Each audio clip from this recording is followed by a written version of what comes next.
Hello and welcome to the 16th season of IFAR here at Charlotte Motor Speedway. Tonight in the booth I have with me Mr. Victor Delgado III. We have 300 miles to negotiate here tonight and a pretty big field to negotiate it with. Victor, you got any first thoughts as we head into this race? I mean, you are right about a big field. I saw 29 cars take at least one lap of practice through the 35 minutes we got, and I believe it is 30 cars exact who will take the green flag, hopefully tonight. It's like prime IFAR days all over again.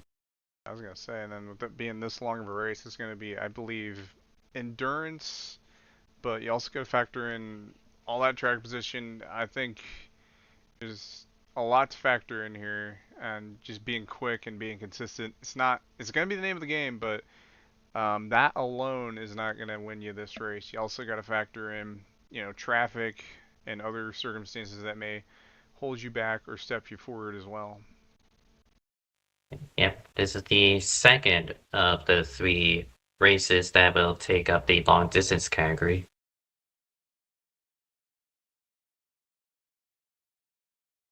So they got about 15-ish minutes here of happy hour to figure out any last minute setup changes, all that jazz. I believe we do have a few new faces here tonight. 77 of Jaden Mizzle. I hope I didn't butcher that. They're going to be making their IFAR debut tonight. I'm a little concerned for him because he didn't take a good practice lap and just been having issues during practice, so hopefully he takes up the remainder of happy hour to dial in, at least get comfortable with the car. Doesn't necessarily have to be very fast. He can learn that. Yeah. It take up the first 100 laps or so to learn the car.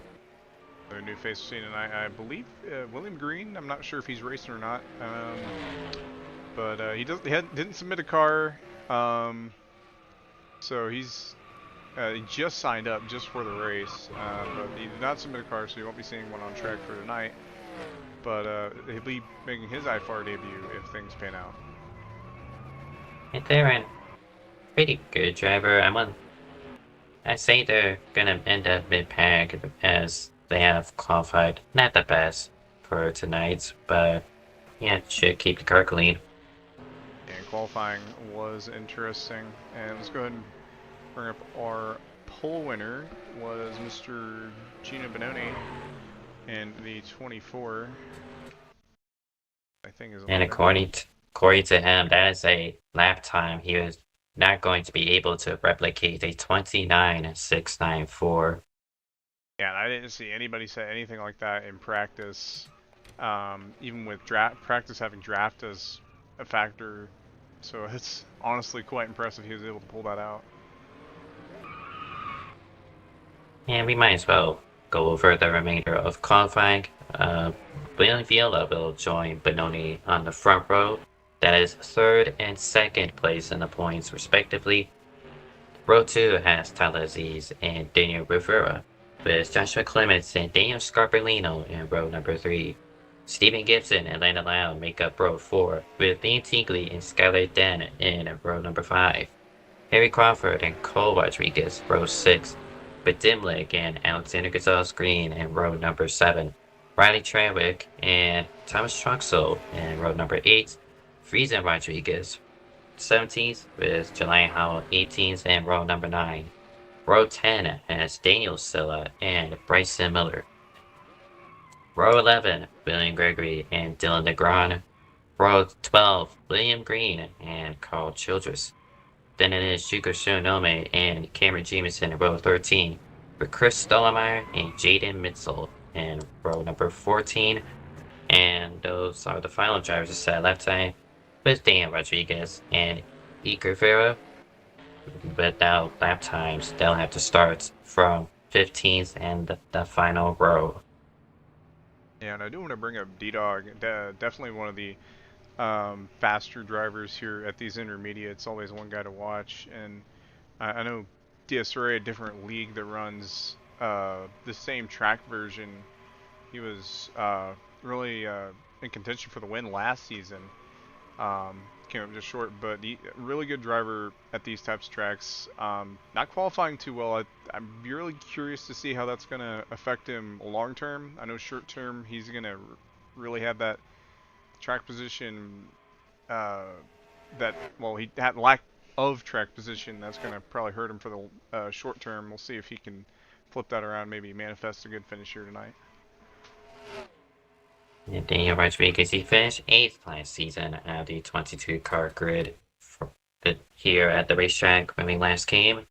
And he's currently 5th in the points, which brings up our point standings. We got Clements at the top still, 19-point lead over Viola. Benoni in 3rd. He had just won the pole for tonight.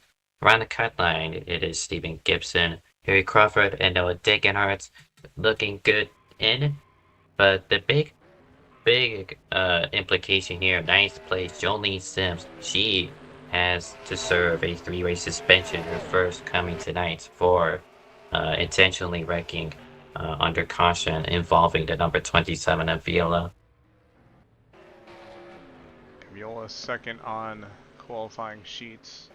They've been consistent, they've been quick, just haven't really been able to puzzle the piece together, or well, piece the puzzle together rather. They're finding their way around here to victory lane, so we'll see how they do tonight. It's not like he is bad by any means. He has a podium rate of 50%, so 6 starts this season, half of them he finished on the podium. Yeah, that's true. I guess I didn't keep in mind the whole finish thing. I know I've been seeing him run up front a lot. You run up front, and if you manifest, you hit your cues and all that, you'll start finishing up front too.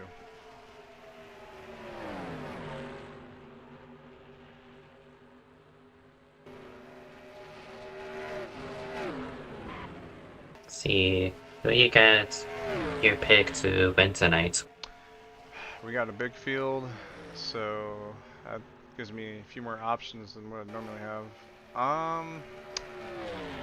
I don't know. I mean, I'd say we got a pretty good field. I'm gonna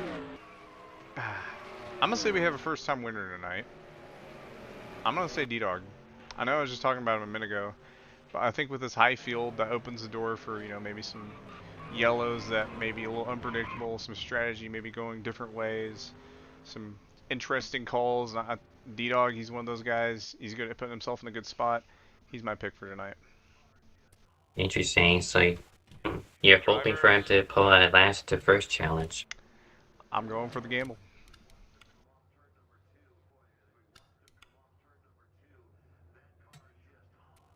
As for me, though, Cause I'm looking at last season's results. Gino Bononi, who won the pole, only led 1 lap last season, but it was the one that mattered. The driver who led the most laps was actually Stephen Gibson. He's starting 7th. I say he's a good gamble to go with. He starts 7th tonight. Maybe he could get a win tonight. Definitely a driver to watch tonight at 51. Already has a win in his book this season. See how he can climb up the ranks.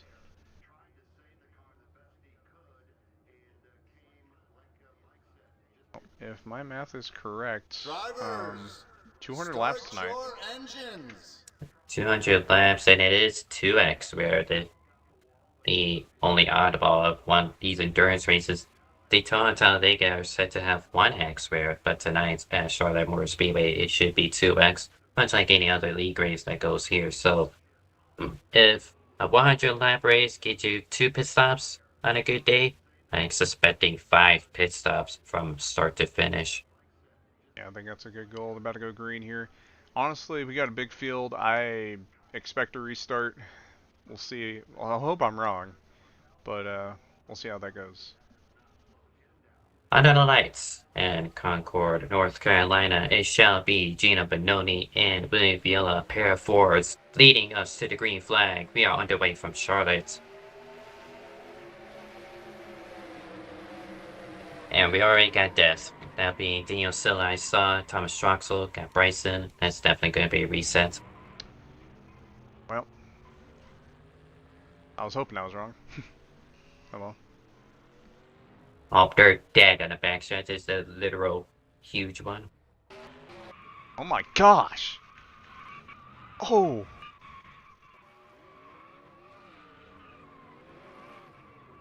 Yeah, that's the thing about these restarts is when they wreck them up, they wreck them up. They don't mess around.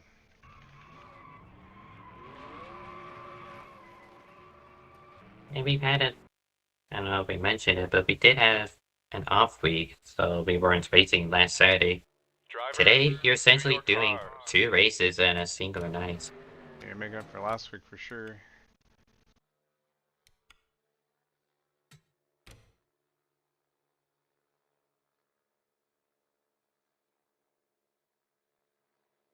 And projected race time, according to AGG, 1 hour and 45 minutes from green flag to the checkered flag.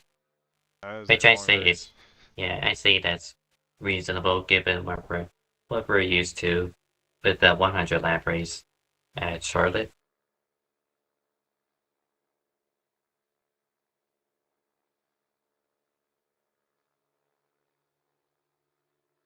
Yeah, I mean, if it's me, I have never ran a race this distance before in NR2003 online. But if it were me, I would treat it more like an endurance race and not so much as trying to put yourself in the best spot really early. That's just my strategy. We'll see which one's the winning one here tonight. Yeah, I've done a couple endurance races. Both of them I just had poor luck in. The first one was the 2023 Bull Run 1000, where I had Dapper with me as a co-driver, but unfortunately he never got to race because of an engine failure via RNG. Ah, that's rough. And the second one was 150, the 2.4-hour Le Mans race. I just had a massive skill issue. Alright, pace But, car's in. Let's rack him up again. yep, rack him up again. Benoni, Viola's gonna try this again. Green flag from the Charlotte Motor Speedway. A lot cleaner this time. No forward wide action towards the Aaron back. Crawford. Oh, And are he's dead. freaking dead. And it collects numerous cars. Got Troxel involved, Rookie, Mitzel involved, Friesen Rodriguez, Daniel Silla. And they're gonna do another reset. Yeah, I was gonna say. I mean, normally I would say they'd probably do a caution, but that wreck was fatal. Yeah, it's cold And tires. it's 200. I don't know. 200 laps. It would really suck if you're out on the opening lap. You don't even get to complete the full first I don't lap. know if this needs to be mentioned, but I guess it does. It is lap 1 of a 200 lap race, guys. Come on. I'm talking to everybody, including you. I love you. I love you.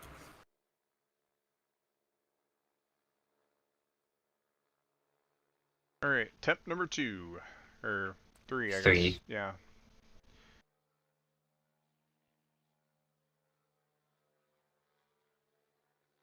Yeah, you're talking about that Bull Run 150. Is that actually like a 24-hour event? No, it's a set distance if I remember, but it was projected to be a 6-hour race from what I remember. Yeah, it's a pretty long race. I'll have to look into that. Sounds interesting. I love you. Yeah, like the engine failure came in like during the first hour or so. Oh, Didn't get the true endurance experience. fortunate. See how many of these guys survive. I'm gonna say we'll have at least most of the field towards the end. I think we might have. My prediction is like 10 DNFs by the end of it, but we'll see how far that goes. Got yep, all 30 cars rolling. So 2/3 of the field, by your judgment, will make it to the checker flag. But for now, we shall see all 30 cars take the green flag for the third time, and they rocket off. It's turn one. Someone's already spinning. They've already wrecked it. I think it's only yep. Truck caution is out, and they'll reset this time. So, and thankfully, no big wreck. There was only spins from Trawick with Dimlick, and that was the third car of Daniel Silla. Yeah, well, they tried and failed. Anything from here, tough luck.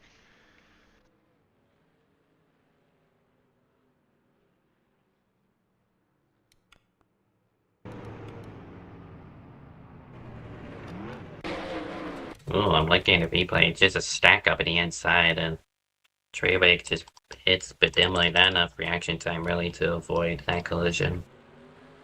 And initial start of the race, sometimes just get dealt with bad deck of cards, and it's just you're along for the ride. And you're on somewhat cold tires. It's really depends. This is clear 70 we're working with, so by the time you take the green flag, it'll be roughly 120 to 140. Really depends on how early you join the grid. Yeah. We do have some takers on pit road, and I think TalhaDevYT is going to end up the worst out of this because he was up front, had that good track position. Not a lot of the guys up front pit, so he's going to be at a bit of a deficit now. Only having slightly fresh tires, as they didn't even really run at all. I wouldn't even say they ran a corner for some of those guys. But yeah, back to my point. I say Aziz has some kind of strategy, because pitting now but doesn't do you anything, but he probably wants to play it safe, take warmer tires. Like when we go green, it's probably like 120 when they cool off. But as for a majority of the field that have stayed out, they're probably gonna end up having their tires at 90 degrees. Yeah. And, colder tires on these restarts is going to be, we worry about those wrecks. There was another league that ran this. There's field count about this size. There's a lot of issues with people spinning their tires with it being so cold, so it's definitely going to be something to factor in tonight. Yeah, choose cone here? Don't think so. I presume it's start finish line. Alright. I don't see why they wouldn't be able to go green this time. Cameron Jameson on pit road, he's topping off. Choosing this time the line, just kind of make your lane clear. I'm guessing they're basing off the center line. I presume so.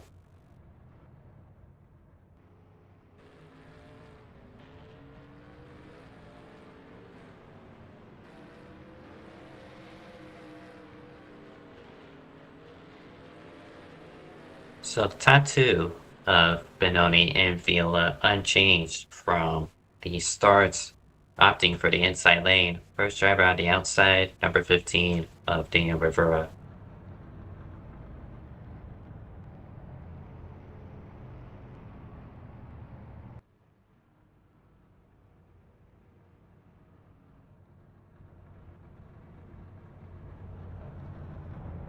Yep.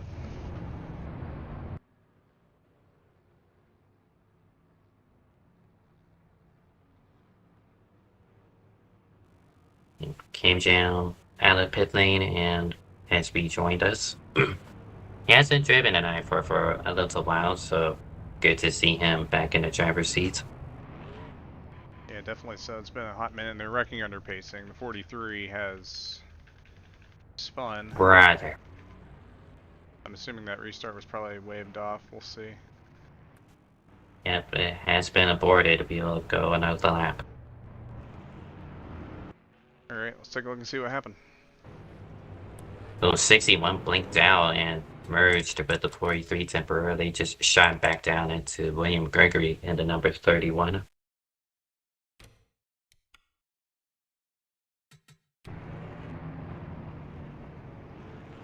Yep, this is under pacing 61.43. Like you said, blinked out right in the back of the 43. 16 also involved in that, but was able to get it back on straight pretty quick.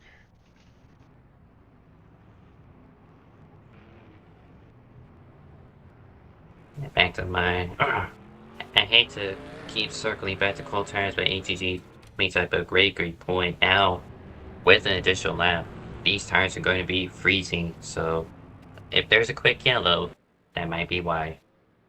Yeah, I mean, I hate to see it, but fortunately, that's just circumstances we're given. Maybe these guys can hopefully keep it straight, but we'll see.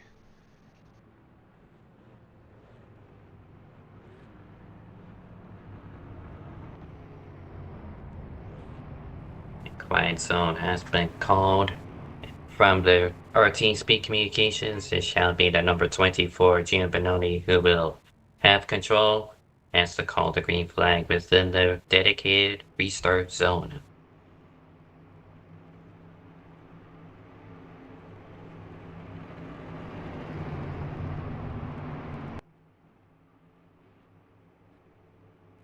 It'll be Benoni and Rivera on the front row. And the 24 launches back underway at Charlotte. Yeah, you see those cold tires at 13, Skylar Den. Really rough start there. Was able to keep it straight. Let's see how far this goes into turn 1. Car on the wall, 77.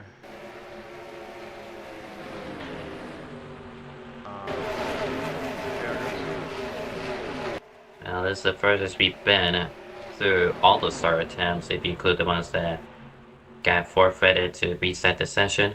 But it looks like we're going to be... Oh. Single car, it looks like 77 of Jaden Mizzle. Yeah, they're on the apron, only a single car accident, but we have finally completed a green flag lap. Love to see it. So we got Benoni and Viola unchanged 1-2. Biggest loser, Daniel Rivera, restarted on the outside, front row, and has dropped to 4th. Now is in the clutches of Steven Gibson. You see Daniel Scarpellino back there trying that high side on Cole Rodriguez. And you got up here 92 versus 27 for P2. Yeah, Viola wanted to make a move for the lead on Benoni. That opened the door up for Clements, but neither car were able to take advantage of their respective targets.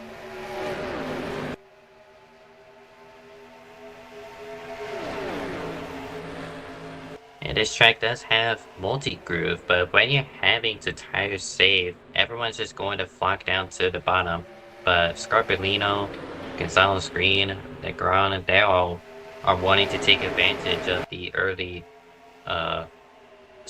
tire saving to make up positions. Yeah, I think it can be a good gain as long as you don't overdo it. Because if you overdo it, you're going to be at a deficit towards the end of the run. Yeah, you want the best track position. The one person who wants the best track position right now is Viola. Now on the inside of Gino Benoni, going for the race lead. Benoni has led all 9 laps so far, but the 27 has his nose in front as they enter turn 3. Scarpellino trying to give a bit of aero push to the number 24.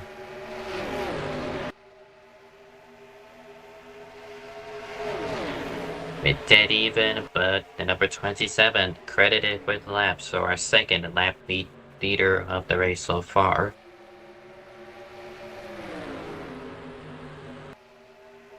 Back at 5th place, got Gibson on the inside of Rivera, number 51 versus 15. and it should be an easy pass for Gibson. Promotes himself to the top 5 places. Looks like the number 91 of Cole Rodriguez should follow Gibson through.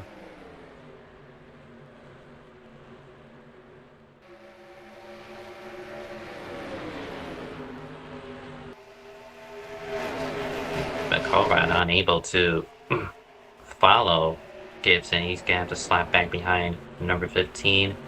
Getting the ground clearing, landing loud for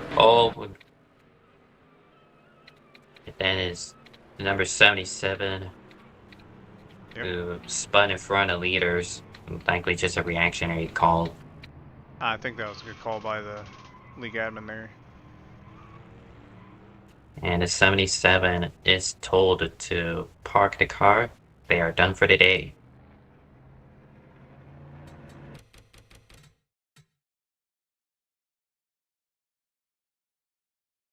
Yeah, there was some other cars in the back involved, and we'll just get an idea what happened with the 77. Again, I don't believe he's ran NR2003 before, or if he has, not in a long while. It looks like just pretty much lost it, overcorrected right on the exit of turn 4, right in front of the leaders. Terrible spot for that to happen. I think there was one car involved, and that was an 81 Landon Lyle. See how he got tagged in that here in a second.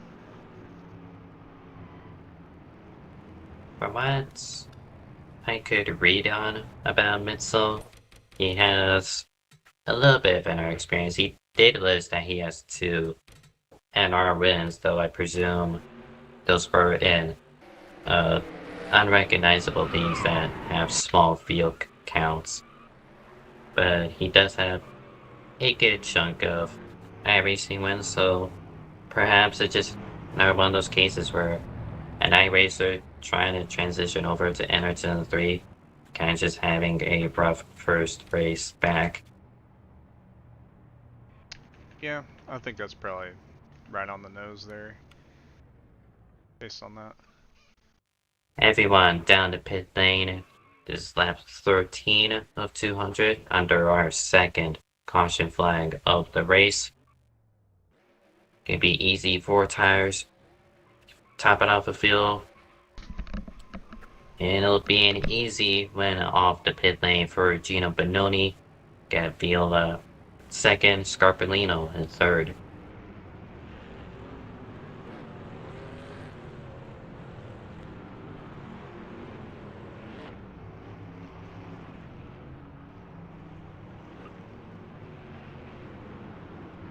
Said the 77 was sold to Park? That's what AGG said, though he hasn't retired yet. Yeah, looks like he was actually going to pit road like everybody else. Max, if you want me to help, I don't have boss. May have to probably move their hand there and move from the race manually, but yeah, how that goes.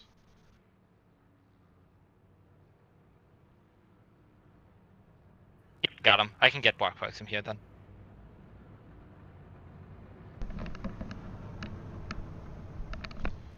And AGG just now telling Jaden Mitchell a second time now, so if he doesn't park it, I suppose an injection will have to resolve that issue.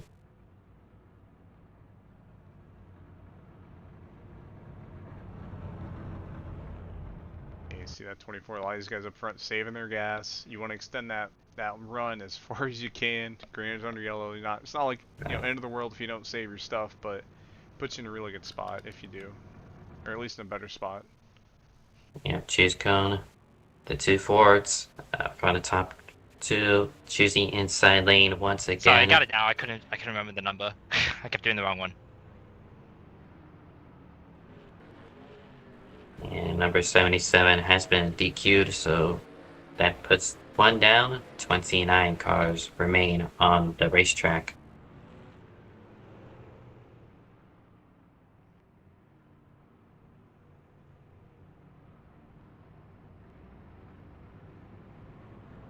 So not the first 15 laps we were hoping for in the season 16 IFAR from Charlotte Motor Speedway, but hopefully they can recoup and get a good green flag run. And it shall be Gino Bononi and Daniel Scarpellino on the front row with Viola and Cole Rodriguez in row number 2 with Stephen Gibson and Alexander Gonzalez-Greene in row number 3.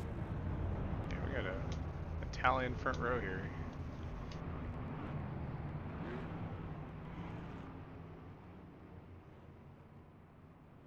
And if I'm correct, this is only Scarpellino's second IFAR start, his first being earlier this season at the Daytona Road Course.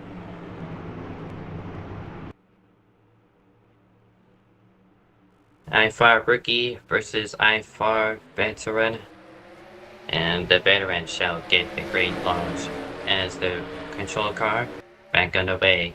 On lap 15, Rivera goes around. Somehow. Yep, he keeps it on the apron. But that sucks. He was the car inside lane, row 4, and all of that progress is out the window. Yeah, got some help from the 81 car there. It's going to be a really long run for them unless they get a yellow. Which, I mean, based on how they're going to that. Gavila versus Scarpellino for second. Number 27 on the inside. Scarpellino with the grip lane advantage on the outside is going to have a good amount of momentum down the backstretch. A little bit of door banging as they enter turn number 3. Stephen Gibson waiting in the wings as well as Cole Rodriguez.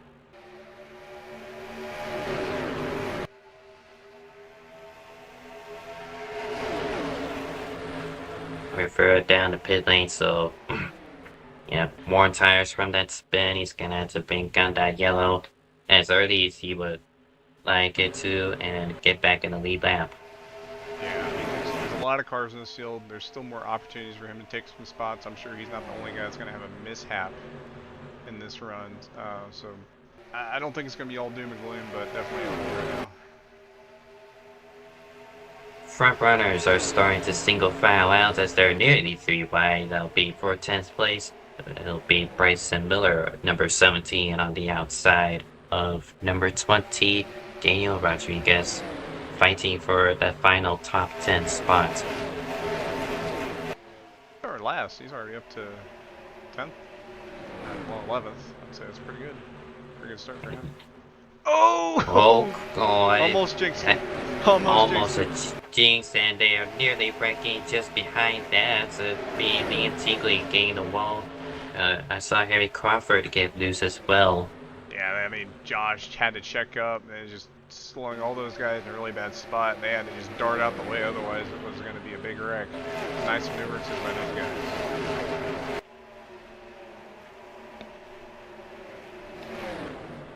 Yeah, the field is starting to spread out as these mistakes occur, or they're just actually realizing, hey, we gotta run now, let's actually start tire saving. So, gotta be in the best position you can muster, save, and try to utilize whatever you got for the final 5 laps or so before your pit stop.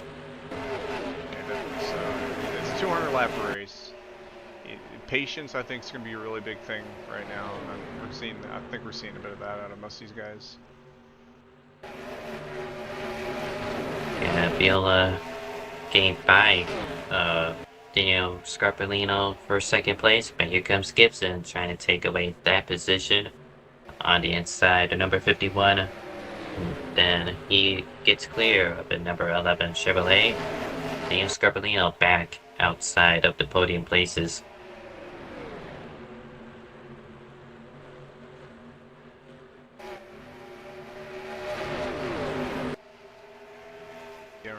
Up the road a little bit. Has a little bit fresher tires. I still think they're probably going to be a bit slower just because the slipstream for most of these guys.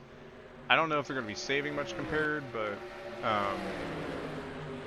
have to see. But I think them going a lap down is not going to help them, but like I said before, race ain't over yet. Still got plenty of racing left to go. the best thing River could do is stay ahead of the number 24 car, the current race leader, stay one lap down, hope for the caution, and barely get the lucky dot to put himself on a lead lap immediately, instead of having to rely on the wave around. Yeah, I think that's a good strategy there. Right now, River is actually faster than the leaders. Set at 50 or 30.5, sorry, last time round. Gino Bononi, race leader, 30.6. Viola, 5.9. 5.1 for Gibson.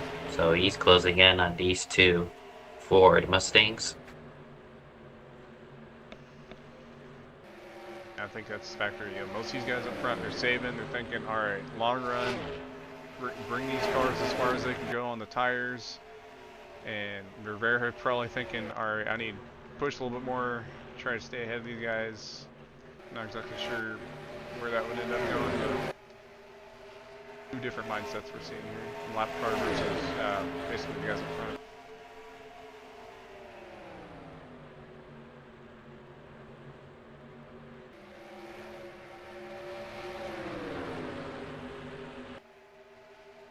And just checking around the mid-pack, a big angle, but no overtakes. As I say that, as Skyler Dan, number 13, going for 18th on William Green. A little bit dim, like, I don't know if he was loose. I don't know if he was loose, but that's certainly a cut through the quad oval grass, and he's going to have a net loss gain of 1 position. He loses 20th place to TalhaDevYT. Yeah, I think he was trying to go for a little bit more real estate than that was there and just hit the bullet on it.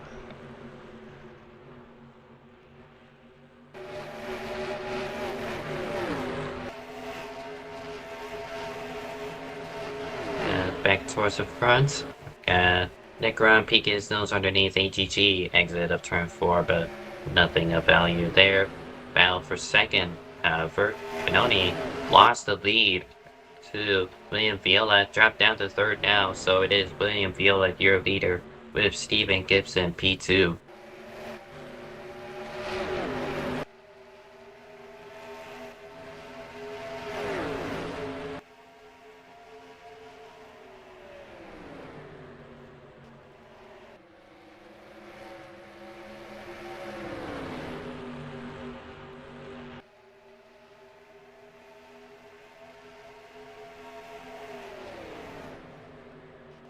So currently, it's lap 28 of 200 in the IFAR Championship. This is Charlotte Motor Speedway for their 16th season, the Coca-Cola 300. It is William Viola, your race leader, with Steven Gibson P2, Gino Bononi in third, Daniel Scarpellino P4, as he leaves the door open for Cole Rodriguez to slip by. AGG looking to follow, LB 6th place. Or was. Yeah, There's Nick Ron. Yep, yeah, go ahead. He's cooked up his stuff.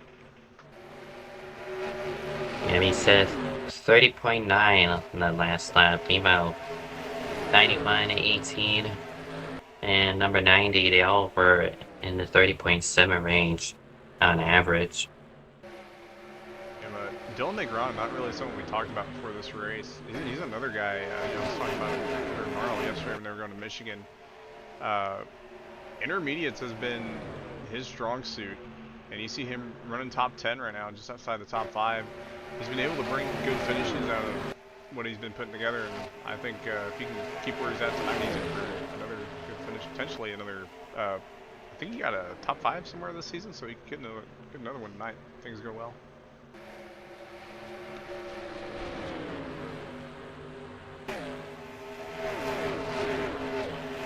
Yes, he did get in top 5 this season. Only one so far. Yeah,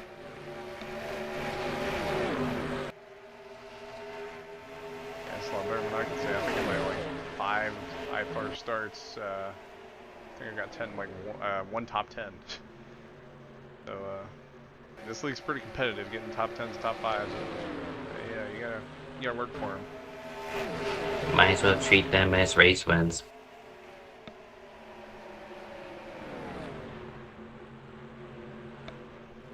Got side-by-side action. That'll be 9th place now. Scarpellino has given up to Daniel Rodriguez. And to your points, Daniel Scarpellino not really experienced with this variant of Charlotte with high tire degradation, so he is falling like a rock right now. Yeah, he's got pace going for him. That's a really good thing to have, but pace without, that ability or that knowledge on, managing those tires, it's, you see it here, it's just costing spots. So he'll have to likely pit early to gain back any time he lost during the last 10 laps or so. Got really close to 31. Yep, nearly gained door slammed by William Gregory as he was getting overtaken. Because Dimlick got his nose underneath the number 11 and shall acquire 14th place for 14th in a short while. Yeah, Nicky, he's been lacking in track position pretty much this whole race. He's seen a little slip up he had earlier. Been really aggressive trying to get these spots back, and again, stay with that main slipstream, which you see there's lots of gaps in between. Eventually, this gap's gonna get bigger. And you're gonna have to try to manifest something here for that 40 car. And they're only going to get bigger in a short time because pit stops are closing in. We went green on lap 15, so for a max possible of a 35 lap run, if I'm being ultra generous, going to lap 50 on this first stint.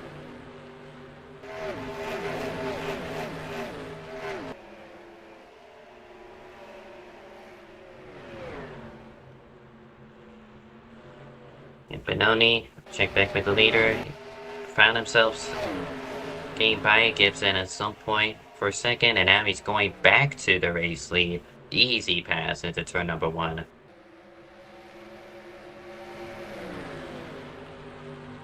Yeah, this man, he's I guess they're calling him Magic Man. I don't know, he does wonders with tires. He's able to find more grip than I've seen many drivers be able to accomplish in longer run on these tires. I'm not sure if he pushed more the whole run, or maybe halfway through that started saving a bit. He's 27, gonna try on the outside once again, but he's definitely something when it comes to tire management. But now the leaders have closed in on Daniel Rivera as I see smoke, that being from Bryson Miller. He's limping back to the pit lane. That's a tough break for him. He was actually running just inside the top 15 most of that run, but it looks like tires caught up with him on that.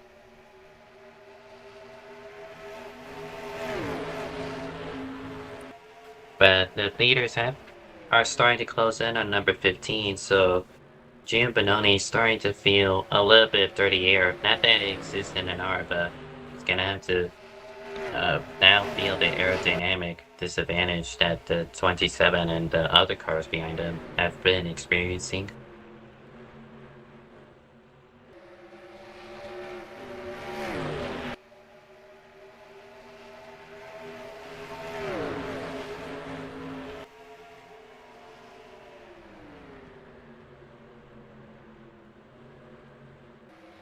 At lap 40, so pit stops coming soon. This would be 25 laps into the run.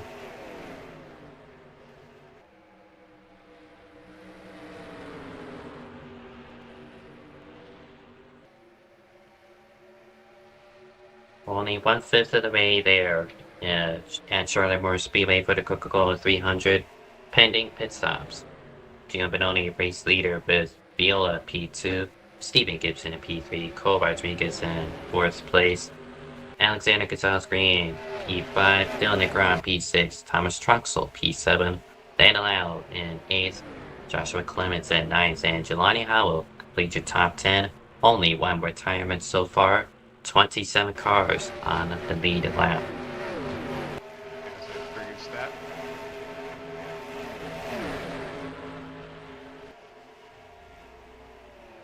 Now, Benoni now in striking distance of Rivera, who is currently 1 lap down, about to go 2. Yeah, imagine Rivera. I want to say probably your best move here. Just you've been sitting in front of these guys most of this run. Finally starting to get caught up to by the leader. Probably just let him by, and then unless you really want to try to stay on that lead lap and look for caution. But it looks like they're gonna make it pretty easy for that 24, or well, he's giving him a lane. He's giving him a lane, only 2/10 slower than Benoni Rivera is, but prior to that lap, he was 4/10 slower. So he lost his 6/10 within the past 2 laps. Right, never mind. He's wanting to put this. He's wanting to keep that lead lap as best he can. He's actually planning some really defensive maneuvers on this 24 car. Try to stay ahead.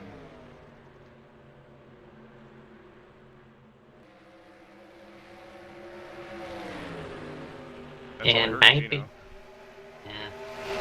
it might be unnecessary, but I suspect Gino Benoni is wanting to get back to 15, try and put a car in between him and Viola in time for pit stops, as speaking of which, they have begun the pit cycle. Got some cars in the pit paddock opting to pit. That'd be Igor Vera, the 61 car, first down the pit lane. Got Bradley Treywick behind, number 16. And that'll be Dino Scarpellino following. He dropped down to 22nd after being at the top three at the restart. Yeah, it just tells you how important these tires are, and managing them, making sure not to cook them up too hard. I'm hoping he can maybe figure out here, maybe shouldn't push so hard this next run, but that track position he had is it's going to be hard to climb back and get that.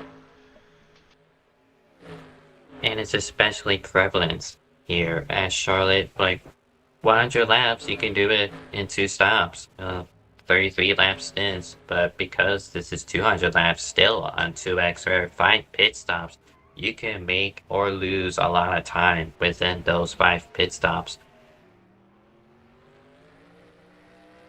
A lot of time can be gained or lost, depending on what decisions you make. Leaders have yet to pit. This lap 47 they are working on. Yeah, I think Gino, he's got a really good gap here. He's put himself in a really good spot for this first run.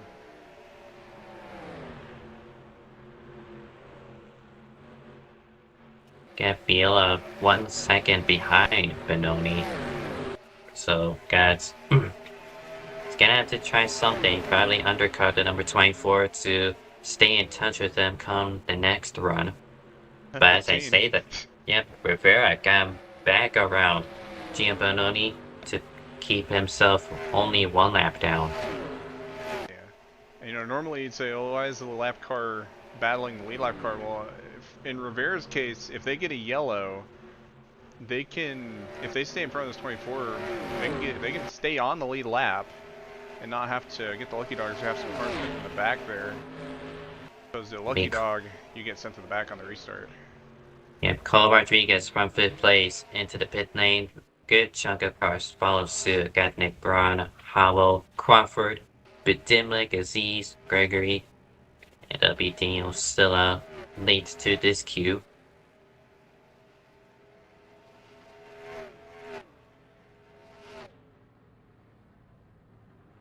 Does anyone flock down? Yes, it'll be Viola, AGG, Stephen Gibson, group of 3 in this lap. Yeah, you see Benoni, he's going to go for a bit more of an overcut here. And trying to work out the strategy long term. 1 or 2 laps difference of tires may not matter now, but it should pay off within the second half of the race. And I've seen Gino, he's really been good at making these overcuts work. You see he's going to go to pit road now with this 15. I imagine he's probably not the happiest camper right now of Daniel Rivera. But, he's been sticking with him. Honestly, I think it's been helping a little bit with the draft.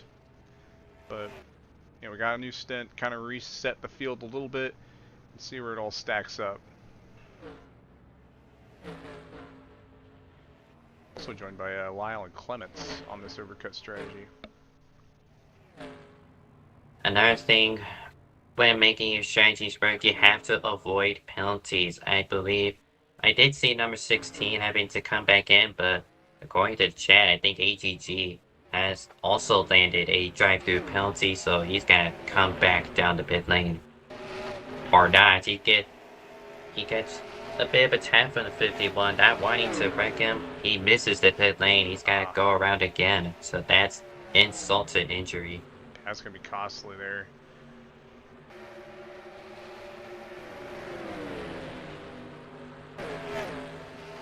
That puts one strong contender out the running for the time being.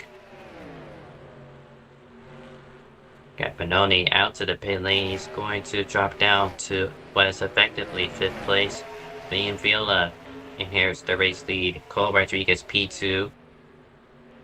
Rivera now 2 laps down, having to fight the leaders. Okay, Gibson 3rd, Benoni in 4th rather.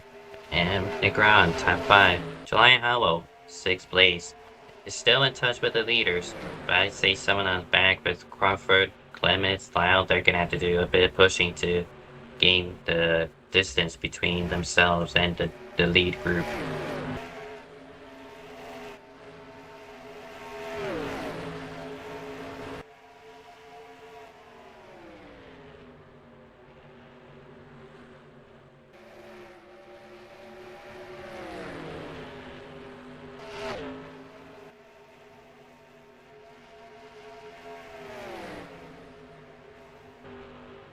Yeah, EGG now out to the pit lane, going to be 1 lap, or still in the lead lap? Yeah, he's still in the lead lap, but the leaders can see him up the road.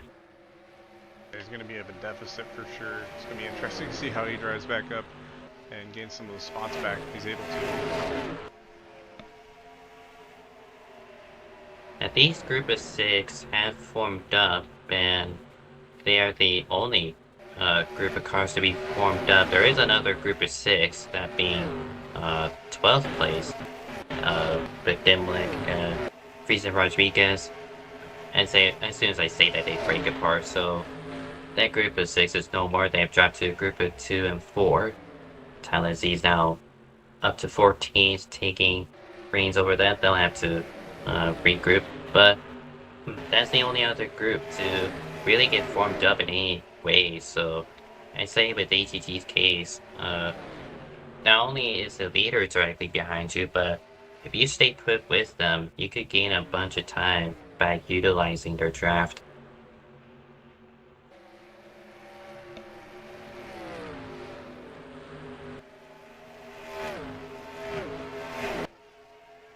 I don't know if it's humorous or what, but the number 24 and 15 are still battling each other, even though Benoni isn't a leader anymore, but Rivera is still fighting him like if he were fighting with the race leader. Yes, old habits die hard. And speaking of which, the 2 forwards side by side is William Villa on the outside of Cole Rodriguez trying to play defense. Here comes Gibson, 3rd place, going to give a slight push to the number 91.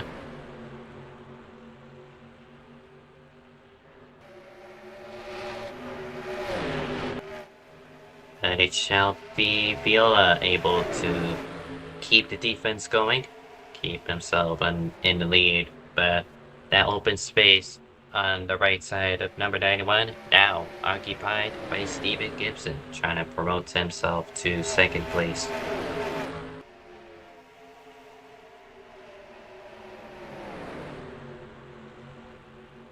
And now we got a good lap cars up ahead. Just Stallmeyer, the immediate car in front of Viola. Yeah, he's a bit Currently, more off pace than what the yeah. 18 is, so he's... If I'm him, I'm probably getting out of the way a little bit, let these guys by. Yep. Right now, the final car on the lead lap, as he has just been put 1 lap down, so at the moment, he is in the lucky dog position.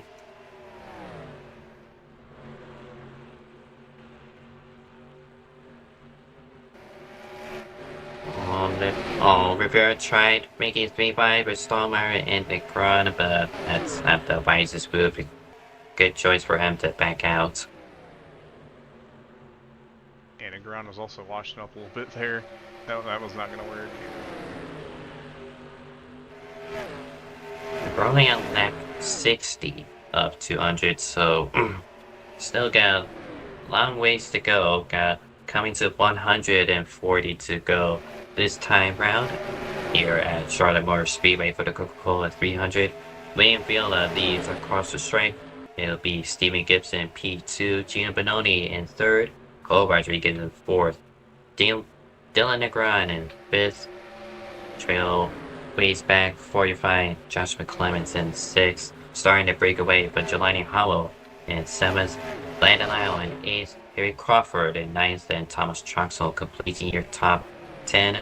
Still only 1 retirement, and only 24 cars on the lead lap. Yeah, I'm starting to notice a trend. These cars getting locked closer to the wall on the back straightaway. No rule against that here. At least here in IFAR. No. That is indeed so you can cool off your tires, but there's good amount of debate on whether or not if it's effective enough to really play a difference in strategy. But me personally, even if there's no mention of it, just don't do it. I mean, it's just, it kind of complicates things. You see one guy doing it, you gotta do it be faster, and so be it, but yeah, it's just, it's not real. It's not really worth it. That's the product.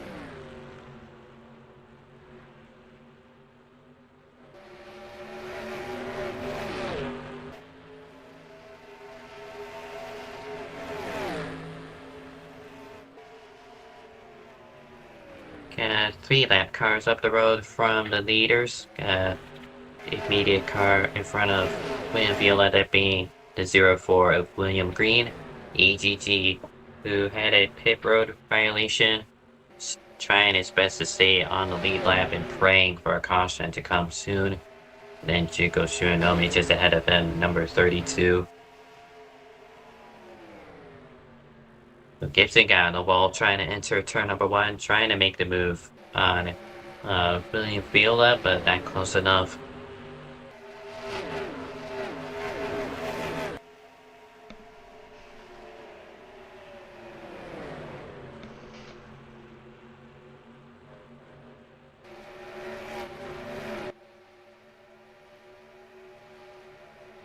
Benoni striking distance for 2nd place on Gibson's. Gonna have to utilize these lap cars, hope that they're in a good spot for him to make the pass.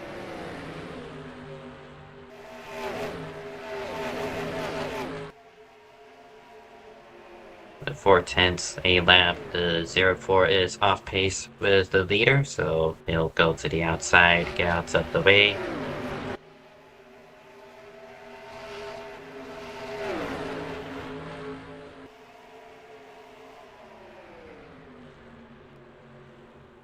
Benoni's gonna have to follow Gibson through. Does this open a door for 5th? Rodriguez had to step out of the throttle a little bit on exit. Negron having to follow, and that's close enough to establish himself side by side into turn 3.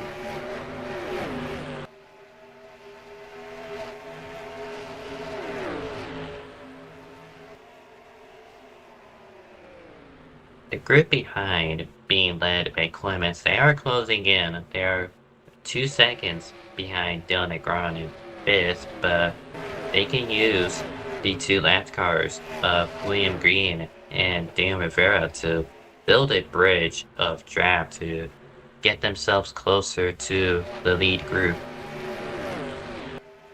Yeah, my only concern there is, the tires pitting with the overcut, so they do have a bit of an advantage tire-wise, but again, that lack of draft for so long makes you wonder, is that deficit going to end up costing them more than the benefit?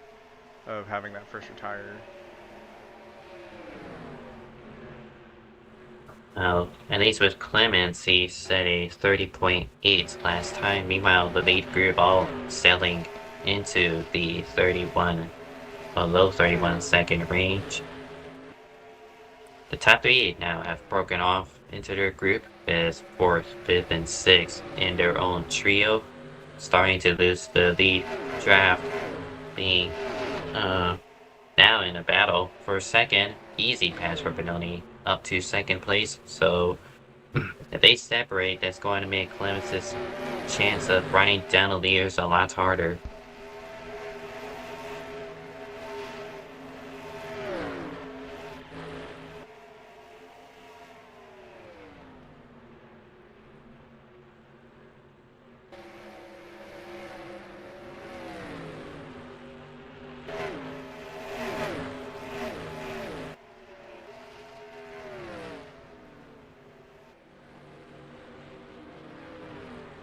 Bryson Miller down the pit lane. He spun earlier, so he had to be forced into an early stop. Jikasho Nome trying to get out of the way as the leaders are trying to go side by side, but Benoni unable to capitalize on a move on William Viola.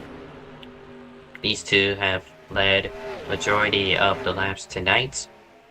Benoni, the defending race winner of Charlotte. William Viola trying to get his first win of the season, second place in points.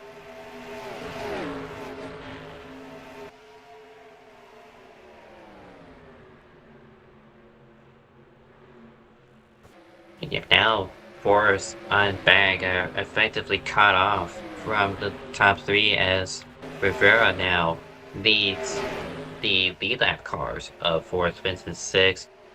And they're still battling for position amongst themselves. Negron trying to peek underneath. And Joshua Clemens has caught these two. He's 6th place. He was 2 seconds behind them at some point, but now he is in the midst of a top 5.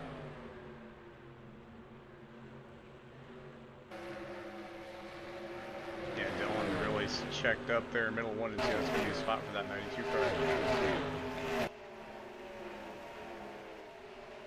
And out of these 3, Clemens was faster the last lap round, 31.4 versus a 31.5 from Negron versus Cole Rodriguez's 31.6.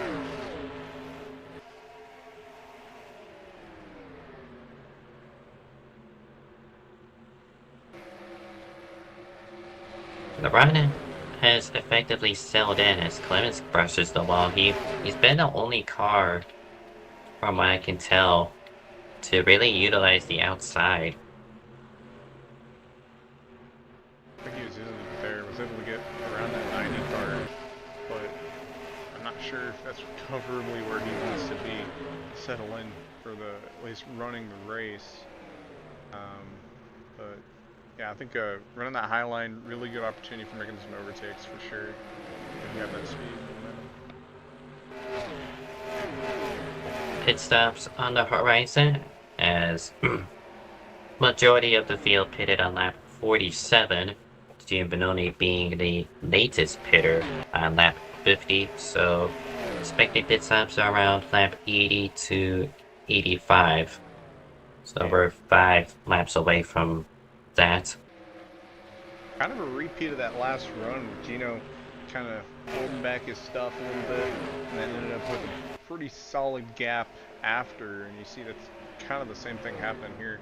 You're in lap traffic a bit more dense, but or not dense, but a bit more prevalent now than when it was that last time. But still, nonetheless, he's showing basically the same strategy.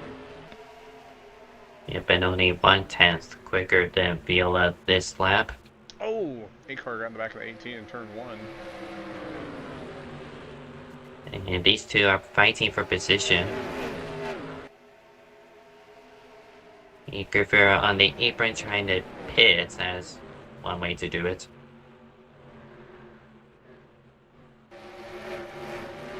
That's a safe strategy. Unfortunately, it's going to cost them a little bit of time. I think they might have been cutting close on speed too. Hopefully they didn't speed on pit road. Got Childress 1 lap down, Cam Jam number 38. Now the most recent car to go 1 lap down. EGG yet to be overtaken by the leader, as he is still on the lead lap. Yeah, he's just been playing. He's been playing kind of the same game that Rivera was playing. Just trying to stay ahead and do what you can with what you got.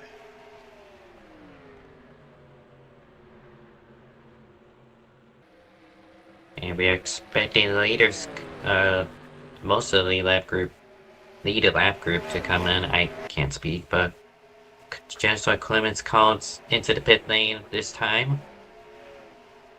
And has found himself fourth, but now in close proximity of the podium, Steven Gibson. Yeah, I think compared to last run and this run, I think he did gain some spots overall. So whatever he was, that overcut did end up working for him, but he's going to take an undercut this time around. He's also in the pit lane. Got a few exiting now. That'd be Treywick and Tingley, both of them with their issues 1 lap down currently, or at least prior to the pit cycle. Oh, and that would be a Tango. It would be Jelani Howell going for a spin. Yeah, I mean, I don't know if they called it. No caution. I mean, it was a single car. It looks like they're going to be able to enter pit road, but we'll get a quick replay on that. I mean, it looked like, I don't know. I mean, it's a tough spot. Like, you call your pit entry. All these guys pit from the apron, or not from the apron, but right from the bottom of the racetrack. It's a really tricky spot to predict, and Dylan wasn't quite ready. Treywick somehow avoided that. Nice on them. I actually got in a similar situation to that in OSCC Texas last season.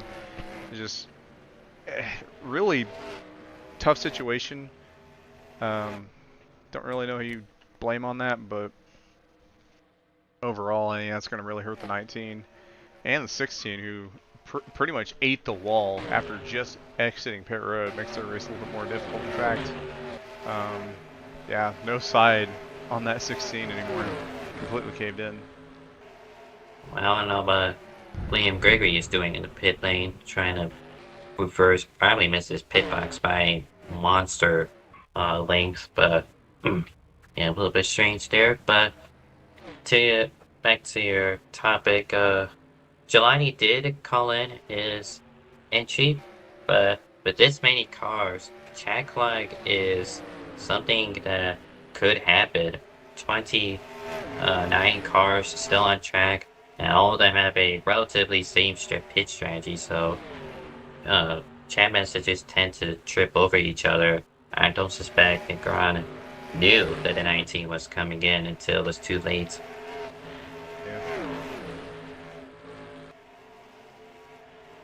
Well, regardless, you stay green. That was rule a single car incident. So, other than that, everything seems to be going smoothly.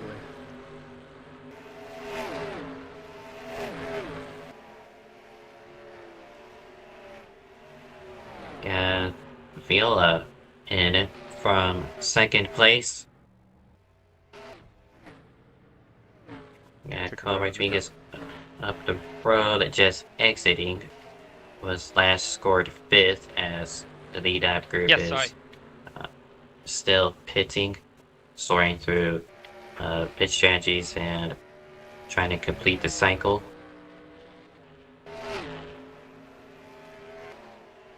Atlanta Lau happy to tuck in behind Shionome as they enter the pit. Gio Bononi pits from the race lead, lap 87, so 36 laps he did on this stint. It's pretty good, and he's going to have it once again going for the overcut, and it's really been working out for him pretty good.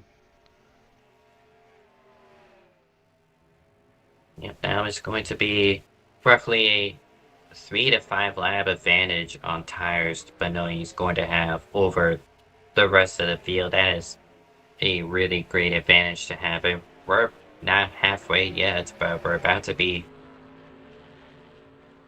And depending on how the strategy sways, he may have a fuel advantage as well. I feel gonna be tight. It's they can keep alluding to 100 laps. Should be 2 stops, but you're gonna have to be a bit of a strategist. We are 1:14 to go, 1:13. So you gotta do a bit of clutching if you want to make it on 2 more stops. Yeah, and Gino took that overcut there, only fell back to 3rd place, and right behind William Viola. Yeah, that first place belongs to Joshua Clements, who has a good amount of lap cars in front of him he could utilize for draft, as opposed to 2nd and 3rd, who has themselves got Igor Vera, Stephen Gibson 4th place, William Green at lapped car, Troxel 5th, and Rivera lapped car as well. Yeah, and Josh, I think overall, I think this looks good, at least on paper. Took the undercut after taking the overcut. They pit from just inside the top 5. And again, like you said, get this sniff from these lap cars. Maybe using it as an advantage or excuse to save a little extra tire. You got that big gap on those guys. I think this is an overall gain for the 92. We'll see where they end up at the end of this, but I think still really a good spot here. He started the pit cycle from 4th place and exits with the race lead as we're about to complete lap 90 of 200. Joshua Clements, your race leader, but Benoni 2nd place. William Viola in 3rd. These two fighting amongst themselves for 2nd place. A little ways back is Stephen Gibson in 4th. Thomas Troxel in 5th. Then is Daniel Rodriguez in 6th. Got Harry Crawford in 7th. Good run for him. Talaziz in 8th. And that really spread out amongst the lead lap cars. Cole Rodriguez in 9th and Landon Lyle 10th place. 2 retirements now. Ike Vera being the most recent retiree. And 18 cars on the lead lap.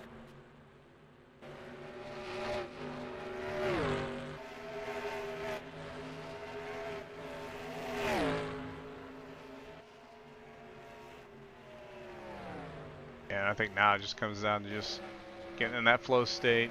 The field is most spread out it's been all race. Granted, you're going to have your clusters of lap cars, clusters of cars that are on really close strategy or heck differing strategy. And, it's just kind of come down to just hitting your marks and really making no mistakes on strategy.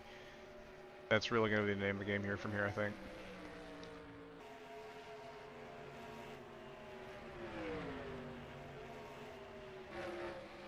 Daniel still the most recent to go 1 lap down. Yeah, still running 18th right now. They had a surprisingly good, at least I think qualifying effort. Or it might not have been a qualifying effort. They were running like top 5 at one point at Atlanta. Were in there. It was an intermediate. They weren't able to get a good result from it, but able to have some pace. So that's interesting. Obviously, that tire management doesn't seem to have followed in suit, but having pace is, that's still, something more than I was expecting from this 43. So interesting nonetheless. And we mentioned pace on the number 11 car, Daniel Scarpellino. At the most recent restart, he was top 3, but now having to pit early, put himself off sequence with the leaders, he is on the verge of going low 1 lap down. Yeah, I mean, pretty much the same thing with Silla, except I think this 11 car pushed a lot harder than he needed to. And it just, I mean, you've seen the deficit right then and there, live prime time. And he said it first to 22nd before he ended up biting the bullet going down pit road. And I was just trying to, to get that management in. And pretty much, I think the main goal here is learning from this mistake. Like, hey, I should have managed my tires better. Pushing like that was not going to help me. And again, you can't really win the race from lap 1. 16 car slow off of 4. Looks like they ran a little rough. And oh, and they're loose. They were in the grass, but they Oh!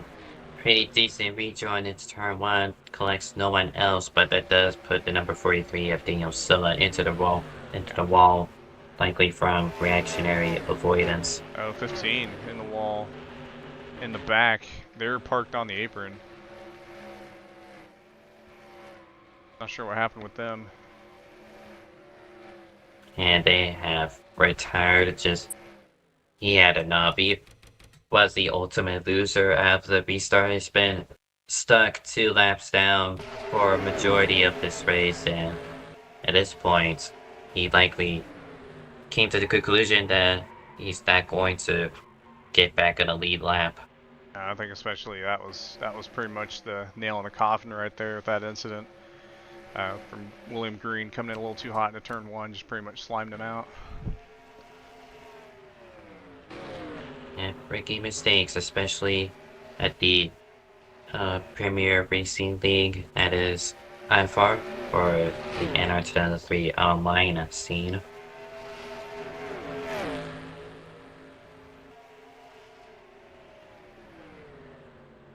Been monitoring lap times between the top 2. Joshua Clemens, he had the undercuts. He's currently running the 30.8, but Benoni, I've been seeing him consistently 3/10 a lap faster than the number 92.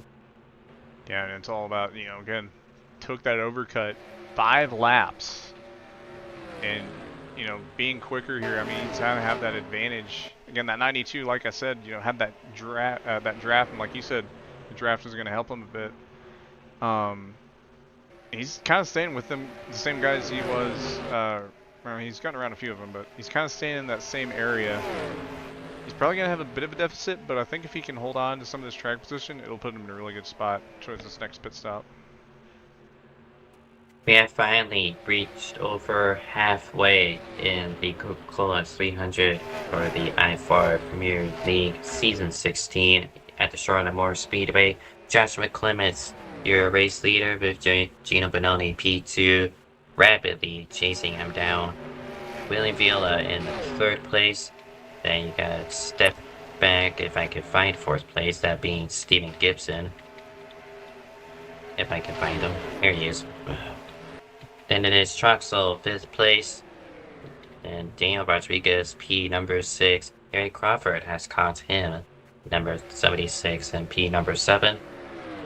Then it is Landon Lau, P8. Cole Rodriguez, and nice TalhaDevYT's final car within the top 10.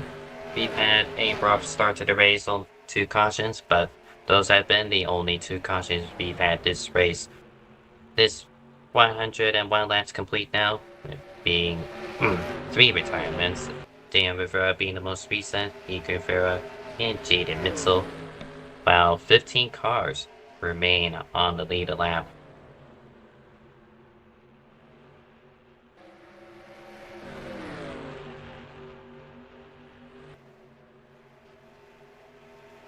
And now Benoni is in draft range of the leaders, using the lapped car of Skylar Den to catch the leader.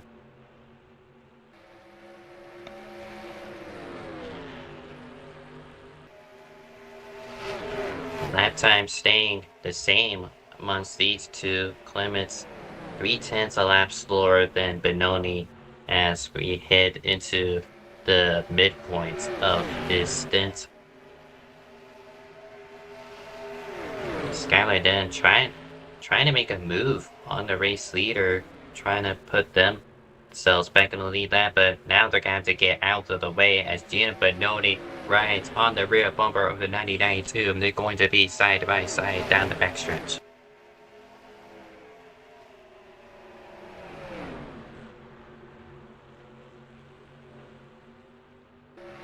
The Italian pole setter for this race back in front here at Charlotte is going to continue leading the field as he'll have to negotiate with Daniel Scarpellino to put him 1 lap down, as well as Bryson Miller up the road. And once the 24 gets clear of those 2, he will set sails to a big lead pending the next pit stop. 17 running a really awkward line there. I think they're headed down pit road again. Indeed, so they're the last car running 3 laps down. I believe that's 4 laps down now to the race leader. So Bryson Miller not having a great night. Although there could have been worse. Yeah, I mean, you think about it, 200 lap race. I mean, this is the longest race I've seen for just a NR2003, league race, at least in terms of distance that I'm aware of. And yeah, I mean, honestly, if I'm any of these guys finishing this race, I mean, I'd feel like I accomplished something. And even if you're Bryson, maybe finished 4 laps down, 5 laps down, 10 laps down even, I mean, you finished the race, and heck, even better if you didn't get in any wrecks or cause any wrecks. I mean, it's a long race, and it's just, I've done some crazy races before. I've done, Maverick, they've done some pretty long races. And, after you do those long races, you feel like you accomplished something. It's going to be a long 15-ish laps for Clements, as now the effects of undercutting the field is swinging back the other way, as William Viola has overtaken him for second place a lap or 2 ago, and the number 92 is still stuck with these lap cars in terms of pace. Meanwhile, the number 27 is starting to match lap times with the 24 of Gino Bononi. Yeah, trying to negate that advantage that Gino's had almost every single pit stop, where he'll have a good, second or so lead on entry, and then, take that overcut, whereas Will takes the undercut. Makes it a bit tougher for that to work for Will's favor, and gotta try something different. You've seen Josh tried something different with his undercut, and he made something work for a bit. And you see the effects of that. He's gonna go back to pit road again, but see the effects of that wasn't quite working there, so he's gonna try it again and see how that works for him. But yeah, it's just all about finding that right strategy, and if you do something the same way a bunch of times, it's not gonna work. But trying something different, I think that'll be best option for Will here. Yep, following the leader is the easiest way to lose the race, so gonna have to try something different. Joshua Clements, 90 laps to go, opts to pit, so he is the first driver to use fresh tires. Still 2 pit stops on the horizon for majority of the cars, as Riley Trawick in the pit lane, Chris Stallmeyer also doing the run.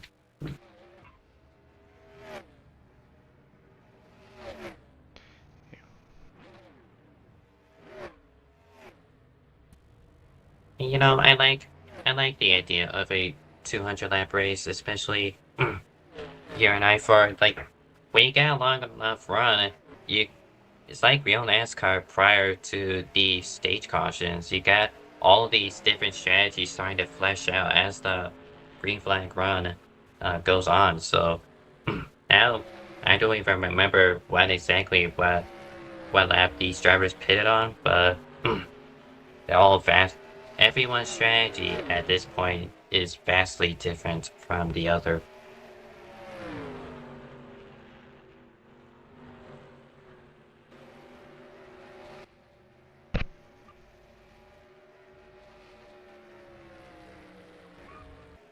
I did think number 27 was matching the number 24. That wasn't the case last lap. The 310s lost for Viola in relation to Bononi. Yeah. Like I said before, that 24, he is a beast when it comes to tire management. And there's a spin at turn 2. Caution is out. That's Bryson Miller spinning in front of car, so that triggered a caution flag, our third one of the day, and that ruins someone's playbook. Yeah, I mean, you got a strategy going that crazy. I mean, this threw a wrench into a lot of guys' race, but it might have, saved some other people's race, like Jelani, who had, had that issue on pit road entry. They they've recovered a bit, but it's going to put them in a worse spot. Dylan Negron in a really bad spot. TalhaDevYT, and there's a lot of people in the chat not happy to see that caution there. As they because it's always Bryson Miller. yeah. Well, let's go ahead and get a replay on it.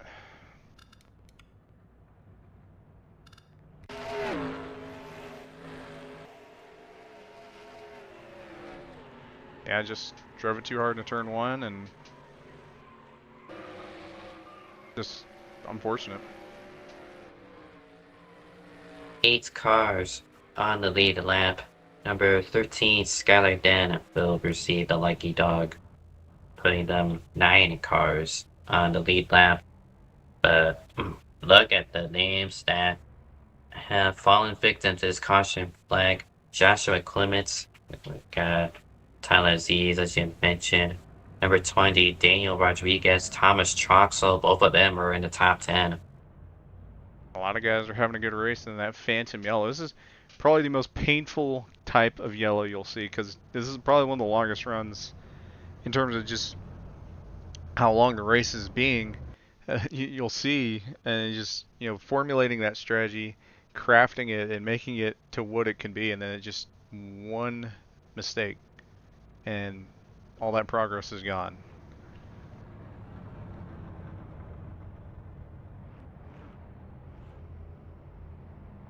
Yeah, and the reason for that caution, they do sometimes throw a yellow if they feel like the wrecking car is going to be a hazard to the race leader.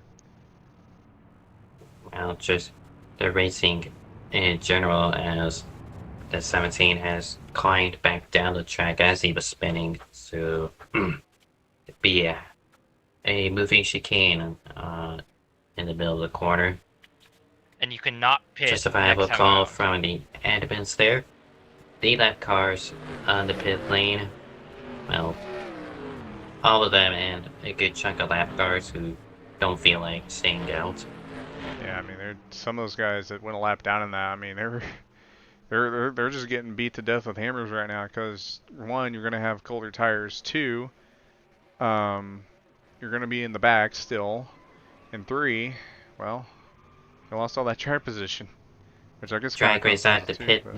Yep, Willie Viola wins out the pit lane, beating Giovanni. I believe that was Gibson 3rd, and Skylar D lapped car 4th out. Not that matters.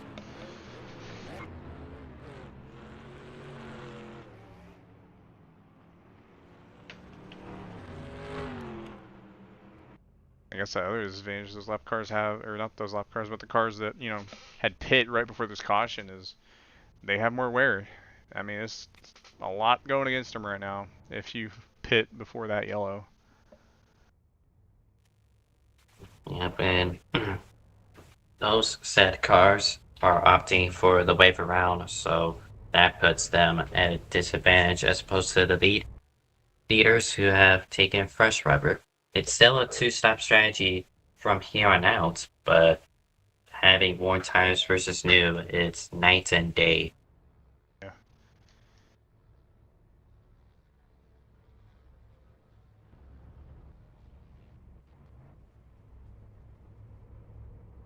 And everybody up here saving. I'm not 100% sure of the fuel strategy, but I imagine with, I mean, I don't hear very many engines. I'm wondering, how close are they to making it on one more stop or maybe 2 more stops? Are we choosing this time? Strategy. Gonna remain single file for at least another lap as they're still sorting out the order under our 3rd caution flag here at Charlotte Motor Speedway for season 16 of IFAR. Currently, William Viola has the race lead, Giovanni 2nd place, Steven Gibson in 3rd, Skylar Den got the lucky dog and should be towards the back, but we'll have to see. Sorted out here soon. So Carl Rodriguez likely going to be 4th place then, but that'll be Badimlik 5th, Visa Rodriguez 6th, Lane Lyles 7th, William Gregory in 8th. Trying to find who would be next up? I believe it is Daniel Scarpellino in 9th, and then likely Joshua Clements in 10th. Again, the order is messed up in a moment, so not entirely accurate. Yeah. But yeah, when you have these cautions that come out in the middle of pit cycles, the officials, they do sometimes have to take a little bit longer to figure out where the order's supposed to be. And so that's why you might see some of these longer cautions on occasion.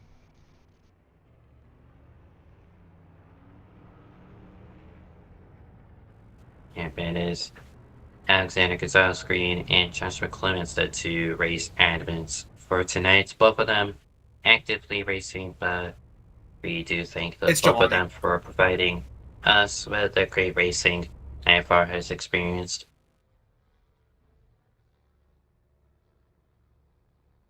Well, I guess while they're on a bit of a cooldown now, I'll go ahead and take a second to bring a little graphic I made. Troxel's top tips. You mentioned this last week. I made a lower third for it, so I figured I'd bring it back. Basically, car files. Don't upload car files that are over 3.5 megabytes, as it can cause game crashes. And just the same thing, don't submit 16 megabyte car files. Skylar, you need to be between the this version of Charlotte 2019 BBMC 9, the default spec, and then we are good. Heavily unoptimized, so I've taken the liberty to compress it as much as I could without losing the true nature of the track. But combine this with NCS21 and still be occasional game crashes. But I did try my best. I mean, honestly, from what I've seen compared to other tracks, this is pretty spot on with the compression. You did a really nice job on that. And he was choose going. Gino, I mean, he made it very clear he was going to choose the bottom there. And like the opening 15 laps, the 2 Fords opting to stay together and a Toyota opting to take advantage of it to be the first car on the outside, this time being Stephen Gibson. First time we've seen Stephen really in that kind of spot. And he was running third for a majority of the last run, but lost touch with the leaders.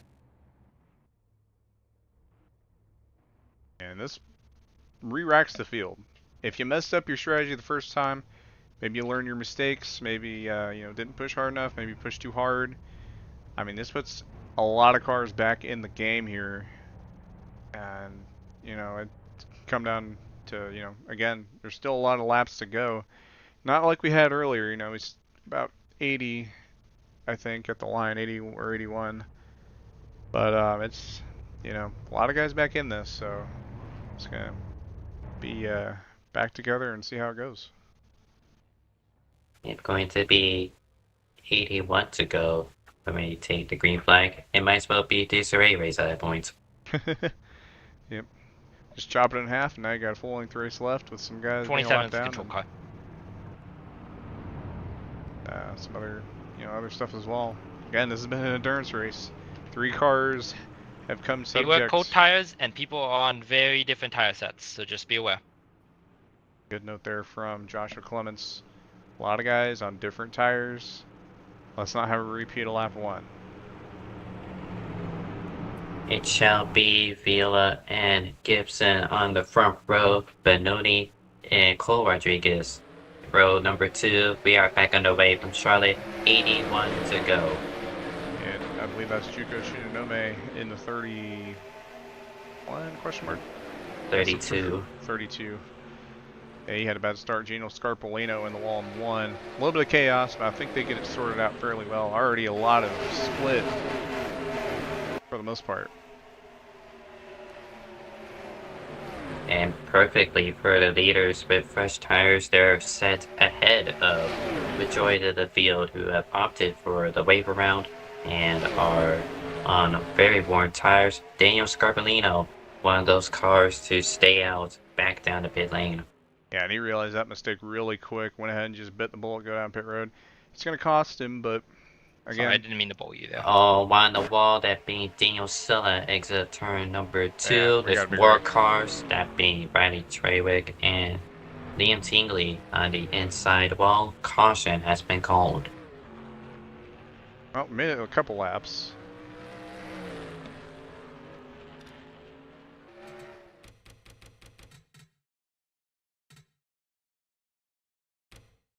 Scarpellino actively pitting, so field is frozen, and I wonder if he will be credited with the lead lap or if he's gonna have to use up the lucky dog if he were to get out Rick, ahead of man, the this lead guy. back.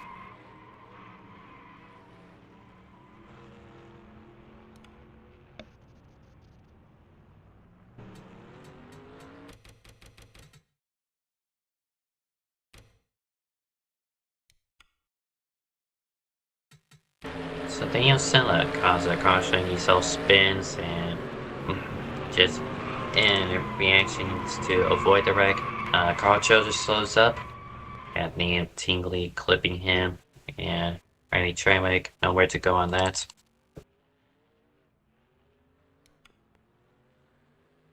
I forgot who get the spectator cam was here, daggone.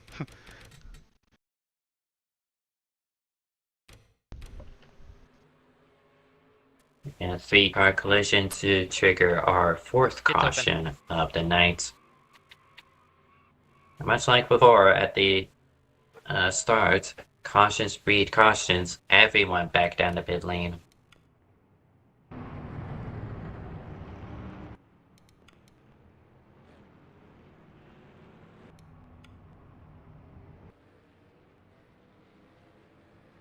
I think for these guys, it's just a mix of, you want to have the best tires possible, and you don't want to cut it any closer on fuel than you have to.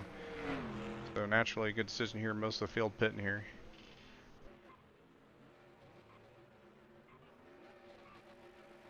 Four tires, top off on fuel. Out the pit lane, Steven Gibson Yeah, wins the pit battle. Viola 2nd, Skylar Den 3rd. that was a very slow pit stop from Gino.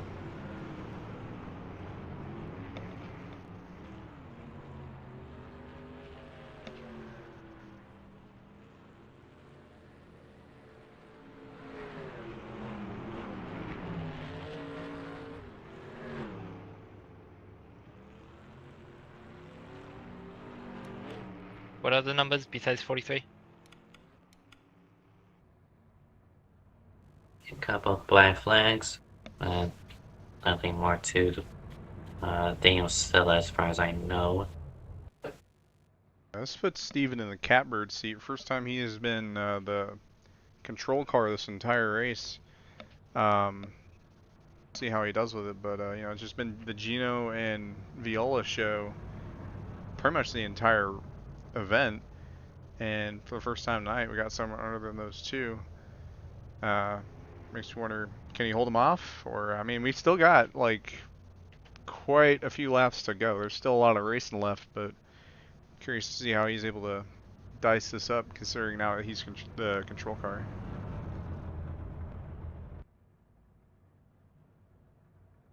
It should be choose cone this time.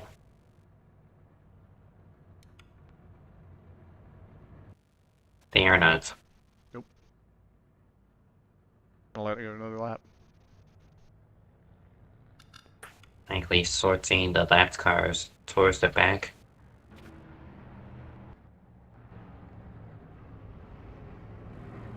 Really big break for this race. Daniel Scarpellino lost a lot of time.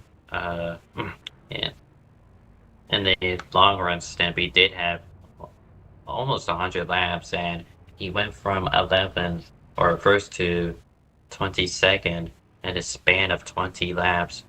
So to put himself back on a lead lap, and even this little quick run we did have, he had to go back down the pit lane after a terrible strategy call.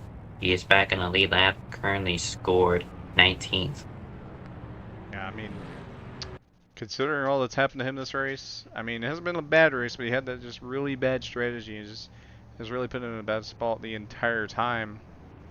You know, get to reset, reevaluate what happened, how can I try it again, and see if he can make it work. So it shall be 75 laps to go when we go green, choose cone this time by. If Gino was able to pull off a slightly longer run than he did during the long run stint, he did 36 laps at most. If he got a couple more laps out of it, he could get away with one more pit stop. Yeah. Might see some guys do a little bit of fuel saving here too, but I don't know. It's going to be close indeed, and better off to do a second stop just for a splash. Yeah, especially if you feel like you're not safe.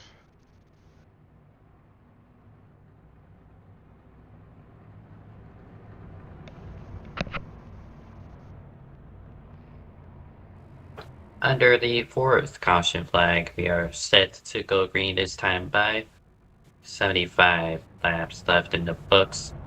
When we do take the green flag, it'll be Gibson and Dan on the front row with Viola and Lau. Row number 2, Bedimlik, Cole Rodriguez. Row number 3, row 4 has Benoni and Clements.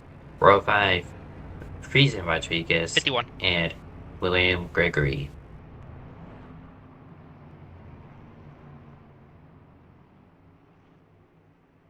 Quiet zone has been called up to the 51 to call control or the green flag in the restart zone.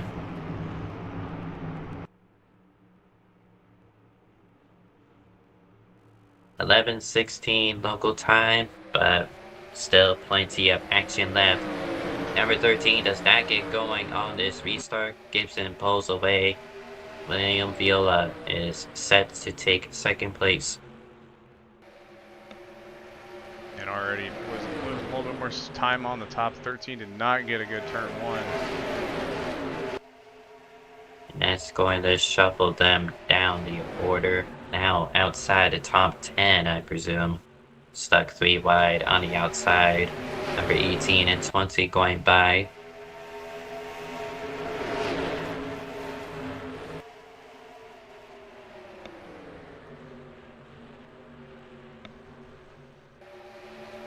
Yeah, Benoni searching in the middle lane to get by teammates. Cole Rodriguez, number 91. And he makes the pass. Got battle for second, but Dimling not having enough of a run through the inside to pounce on William Viola. But that will allow fellow Toyota Landon Lau. I haven't mentioned him a whole lot this race. Going around the outside, trying to take third place away. Yeah, this is for somebody who's seen Lyle really up here. I mean, same goes for Budimlik. Both those guys just kind of been, you know, straggling in the top 10 most of this run, this race. And there they are right up here, battling for the podium. Number 81 has completed the pass. Here goes Benoni for fourth on Budimlik. Number 24 to the inside.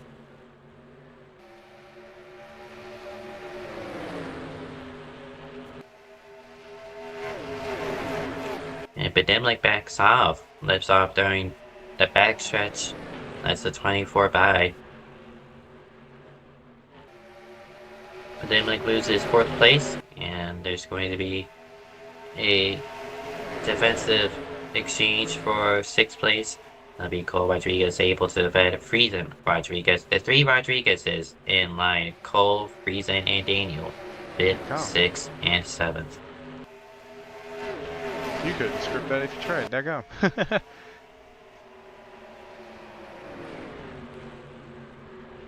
And there's a bit of a gap. That'll be EGT and 9th rather, so 6, 7, 8 the Rodriguez's are. EGT 9th and Clements 10th. Clements, another driver that got lucky with the quick yellow as he pitted prior to the caution that upset at the 100 lap run we did muster.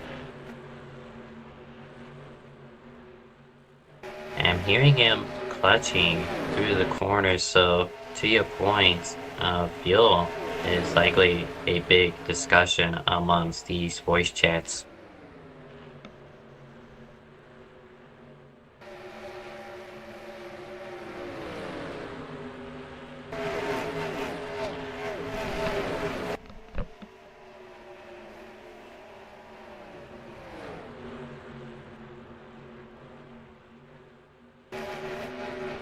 So while the outside of the top 10 are still sorting out positions, the leaders have single fouled out. Gibson still leading over Benoni and Viola.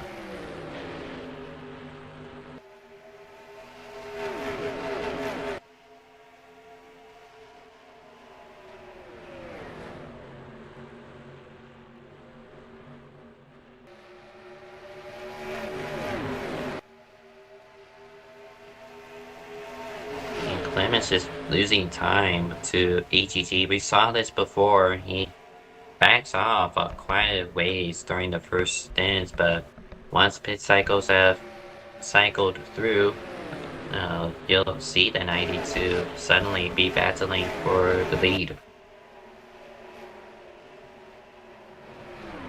Right now he is in the clutches of William Gregory. He's going to let him through for 10th place.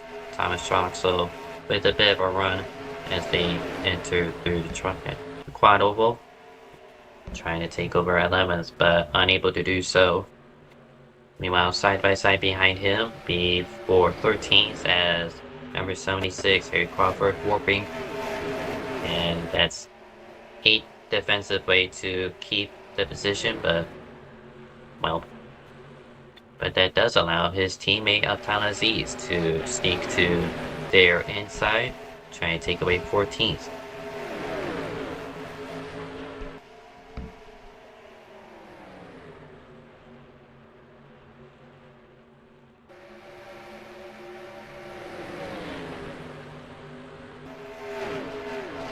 Back towards the front, but Dimlick has closed in on Viola.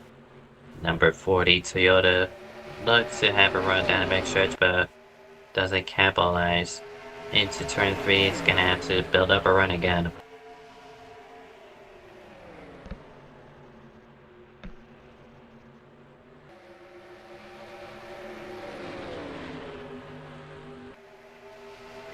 Currently about to hit 3/4 mark, as this is lap 137. We are working on out of 200.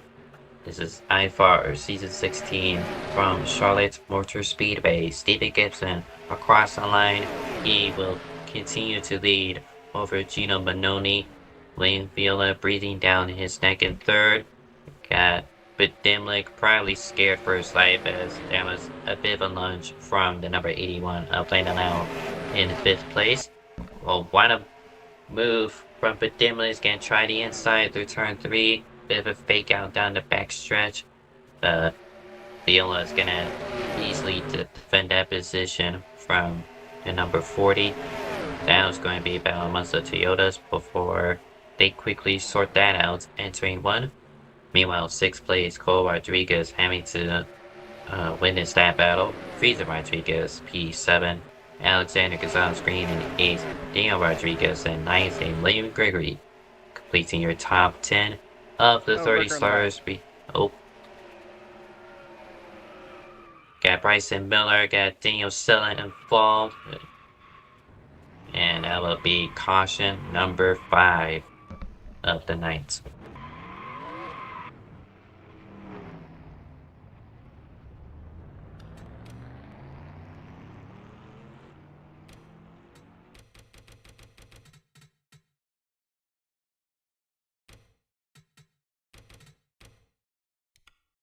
Considering Bryson's involved, I want to presume it was a self-spin. No, it looks like Daniel Silla also. Actually, I think Daniel Silla was the one that caused it. Just came off the corner right onto Bryson Miller, and then both of them are spinning. And 43 just cleared himself in front of Bryson.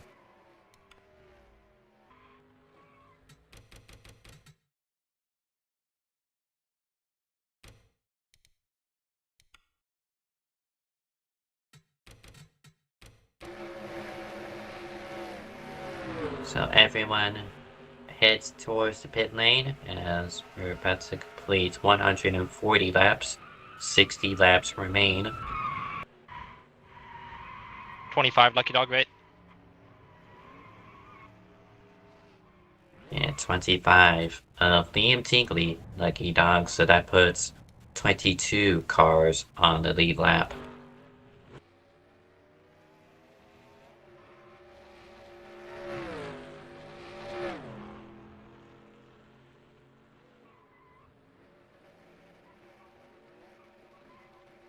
But still, just take 2 tires? What the?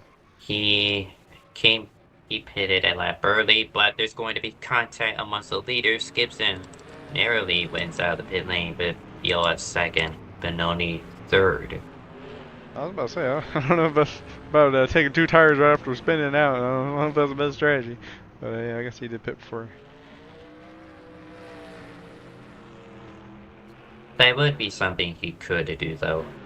It's an option. I wouldn't recommend it, but it's a choice that could be taken. Thankfully, it wasn't.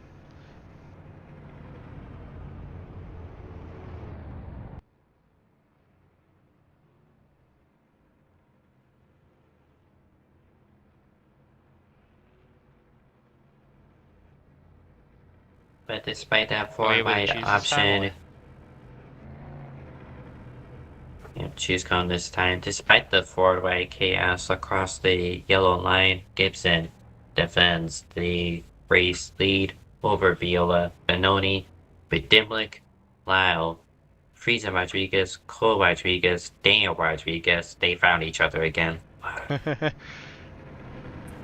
Then AGG and Troxel will complete the top 10 as we head to the choose cone.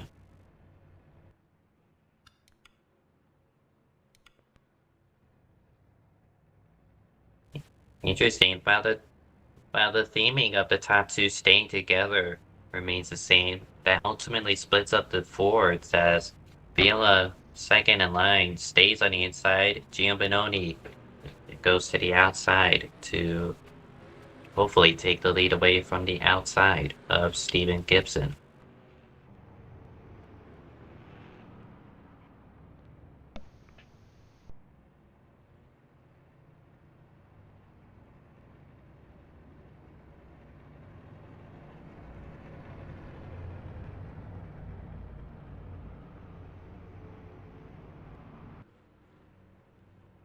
Going green with 58 to go. One stop strategy for everyone. You could split it, but you could also stretch it to as far as you can, take advantage of the overcut in the final 20 laps. And a lot of these guys have been doing a lot of laps. I mean, this is a long race, like we said, and start wondering. I wonder if fatigue might be setting in for some of these guys. As they're not used to doing a 300-mile race every week.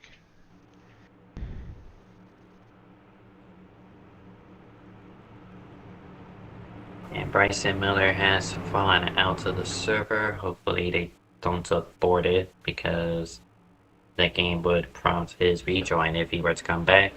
That's not the case. Steven Gibson launches away. Benoni is gonna have to play defense as he's guy hungry. William Viola looking inside. Benoni quickly covers him off. Bedimlik now gonna have to try to get third place from the outside. Carl Childress spun the tires there. Ended up being a single car. Nearly a wreck amongst these top 5, but Dimlik sideways as he looked like he got pushed from Cole Rodriguez and it bounced him sideways, but was able to keep the car straight. Now he is properly on the inside for third place against William Villa. The two white cars got the Toyota inside lane, Ford on the outside.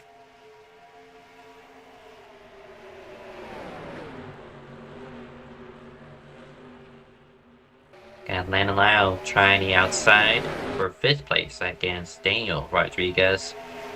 Pair of Toyotas, 2 different colors. Got Troxel, another Toyota, and same is Alexander Gonzalez-Greene, who barely gets to the inside of Thomas Troxel with the head of steam at the exit 2, but backs off, going to try the outside this time through turns 3 and 4.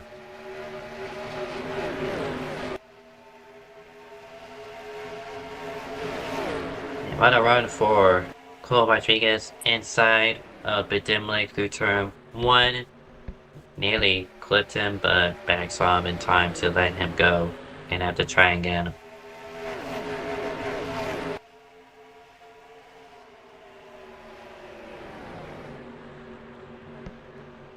Now you see these drivers really turn up their aggression, as there isn't a whole lot of point in saving, but now it was actually these top 3 have set their fastest lap of the race of their PBs. William Viola now has the fastest lap of the race. As we do have a car stopped in turns 1 and 2, that being William Green, only a single car accident. Take a quick look to see what happened to him. Yeah, looks like he just came in a little too hot at turn 1. Overcorrected right into the wall.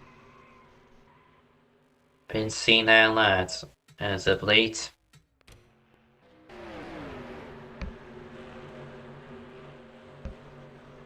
And when you've been putting around as slow but fast as you can for so long, you kind of just have to reset yourself and think, I could maybe go deeper, but ultimately you tend to forget how much your limits are until you have overshot it.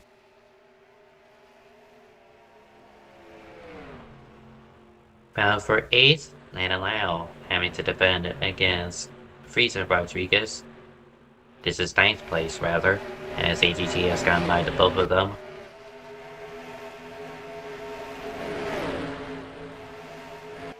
Riley Treywick out of the pit lane, already several laps down. Or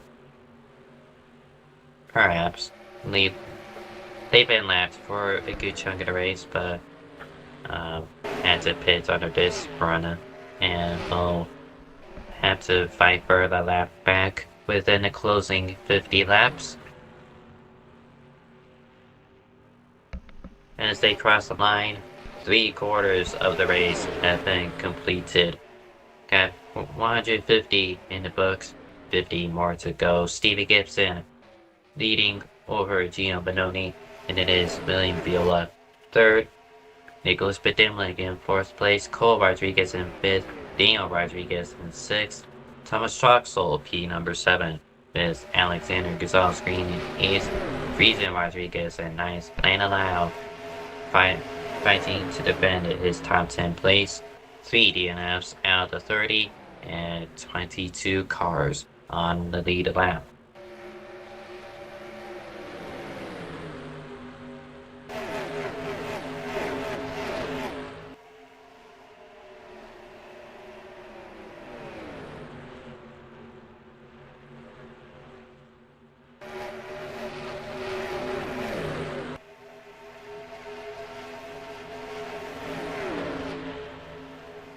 We've been mentioning a lot about this race being an endurance.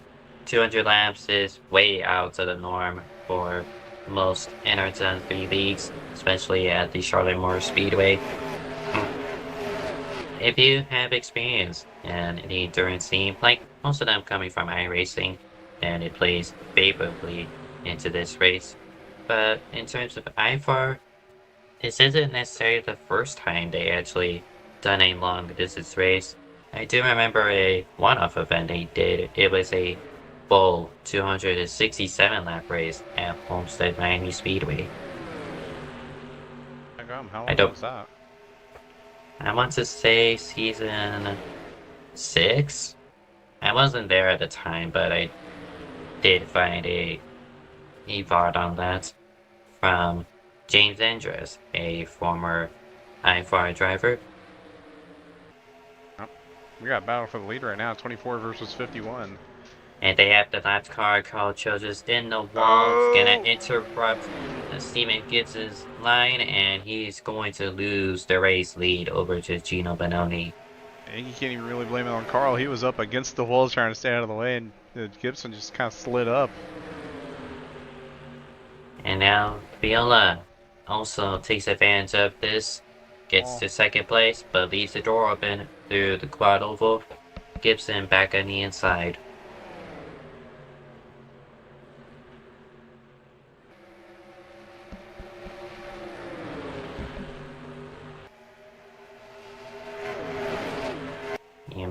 Carl Childress, I believe he spun, but could be wrong, but yeah, really off pace and Yeah, he just spun first lap of the restart.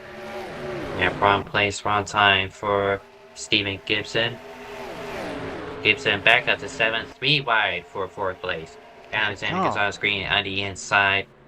Cole Rodriguez forced to back off, but Dimlick still hanging tough on the outside, trying to defend 4th place, but is unable to do so.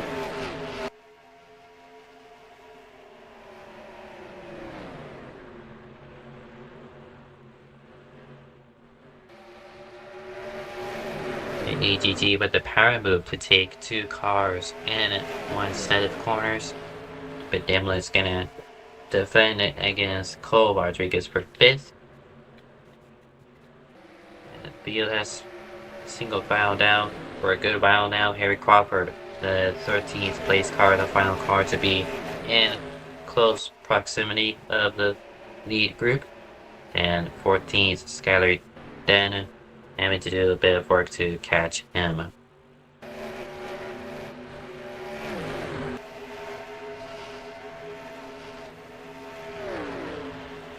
Comes AGG, this is for 3rd, into turn number 1. Yeah, this And 18 easy. car has turned on the Easy jets.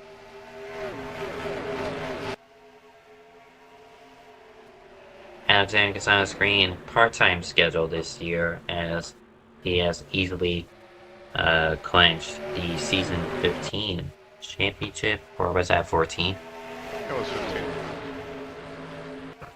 Yep, I'm right. Wait, no. No. No, Clemens? it was 15. For AGG, 13 starts, 7 wins, 12 podiums. Wait, Clemens got in 14, right? Right, that makes sense, right? I believe so. Yeah, okay. I'm checking. Yep, that was the case.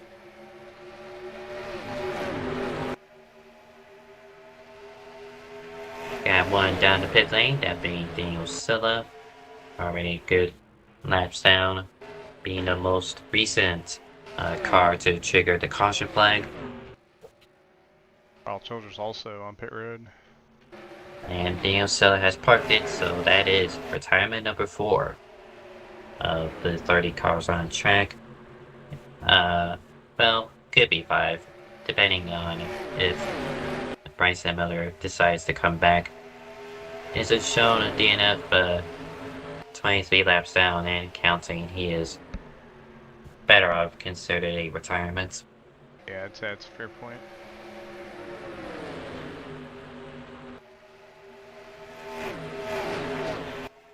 Lap 162, we are coming up on the field window to pit and make it to the end. Yeah, this is going to be the money stop. Obviously, if they get another yellow, then, well, it'd be different. But assuming there isn't another yellow, this is going to be the stop that make or breaks your race. You got to hit your marks. You got to figure out, do I want to overcut? Do I want to undercut? And that decision is going to weigh heavily on how you finish. Carl Childress out to the pit lane as Alexander Gonzalez-Greene has overtaken for second place. Now, he only has one car ahead of him, and it is Gino Bononi who has pulled away quite significantly. ISS 18 car has been all night, I think. And remember, 100 laps ago, he was on the verge of being lapped out.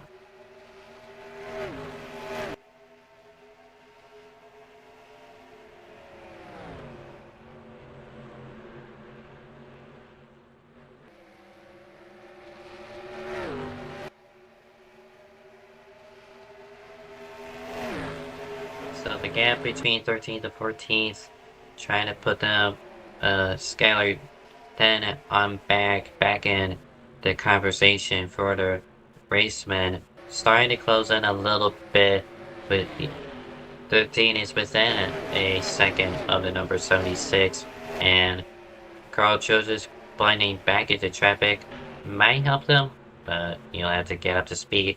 But this pass is not going to help the 13's case, as Clements has saved quite a bit, and now he is on the charge, overtaking number 13 for 14th. Yeah, I think for Clemens here, I mean, he got put in a deficit, obviously, that pit stop. I imagine he's been on save mode here. The only strategy I can really think working out for him is doing a really fairly aggressive undercut here to try to get ahead and make it work from there. Well, we got roughly 33, 34 laps on a fuel tank.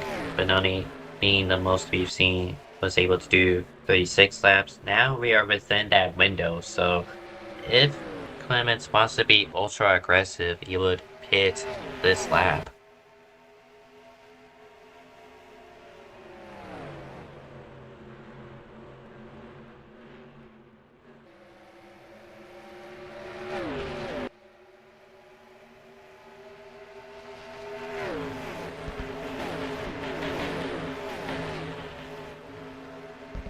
Within the closing stages of the IFAR Championship, this is Charlotte Motor Speedway, Coca-Cola 300, a grueling 200 lap race, and we're about to complete 168 this time round. Gino Bononi leads over Alexander Gonzalez-Greene. Then it is William Viola in third, who has a run on EGG, is going to make a beautiful pass on the front straightaway to retake second place, capitalizing on the number 18's mistake. Steven Gibson, fourth place. Cole Rodriguez in fifth. Daniel Rodriguez in sixth. Thomas Troxel smacks the wall out two. Heads to the inside wall and back up. He was seventh, but now that takes him out of this little group of the top 10. It shall be Felix Rodriguez who takes 7th, Dylan Negron in 8th, Elena Lau in 9th, William Gregory in the top 10. While that was happening, Nicholas Bedimlik was the first car to come down pit road. I haven't seen anyone else go down since, but that's the start of that potential pit strategy we have going here. Yep, we got quite a bit of people now. We got Elena Lau, Scarpellino, Dylan Negron, all coming in together. Once one car pits, it topples everyone down to react and cut off the potential gain that the number 40 will have. And the overcut so far has been really the main thing that's been working this race. But I've really seen, I mean, this might be the last hurrah for really anything you got here left in the tank. I mean, there could be some more wiggle room on that strategy. We got Viola, Gibson, third and fourth in the pit lane. Got the ground falling. We got Troxel here, Crawford also falling. This is the money stop. Yeah, definitely so. No mistakes, no missing your box, no black flags, no not pushing hard enough on pit exit, pushing too hard on pit exit. I mean, there's a lot of little things here and there that And can there's a cost you. spin. That'll be Friesen Rodriguez going for a spin. trying to enter the pit lane, but he is going to miss the pit lane, spinning back up the track on the start-finish line. But it looks to be a single car accident. Quick look at it, see what happened. Yeah, just I'm not sure if he was ready for the 20 to car to pit. Got in the back of him and just went right in. I think we've seen that with Jelani Howe and Dylan Negron earlier in this race. So not the first time we've had people, you know, pit and then someone not be ready for it. And the battle amongst what were the leaders into the pit lane. It'll be Benoni first off with AGG, Little Race back in second, Cole Rodriguez third. Here comes Biddimlik. He's going to get the provisional race lead from Benoni. Holy. Oh, Lyle, what is that? Oh, he had a heck of an overtake on that 18. Daggone. He's the entire racetrack. Just can't risk it. Landon Lyle needing the entire racetrack to get by AGG, I suppose. I mean, considering how fat he is, I mean, I guess he needs the whole racetrack.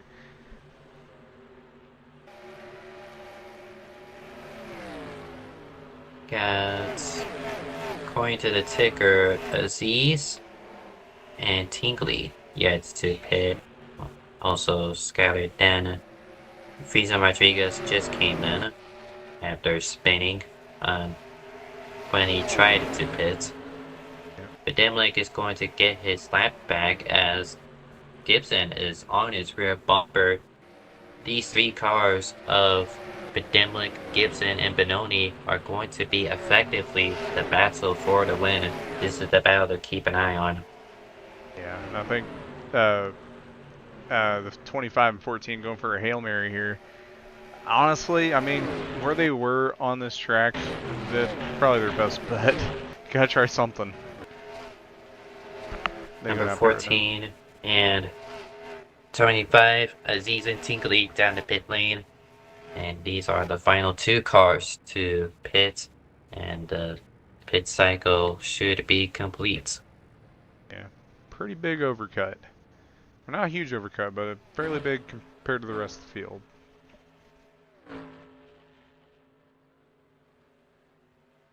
And yeah, Aziz, Tingley going to get blown out of the water pretty easily. Oh, it is Gibson. Excuse me, captain of the ship, retaking the race lead, going very aggressive defensive work on Benoni down the backstretch. Benoni has a look at the outside, nothing there, is going to try a crossover through the apex in 3 and 4. And he's got it done, he's got to the inside. Only done half the job, gotta complete the overtake into turn 1, still side by side for the race lead with 23 to go. And I think, you know, Steven tried to take that defensive line. I think all that did is tell Gino it's time to get around. Basically just opened the door.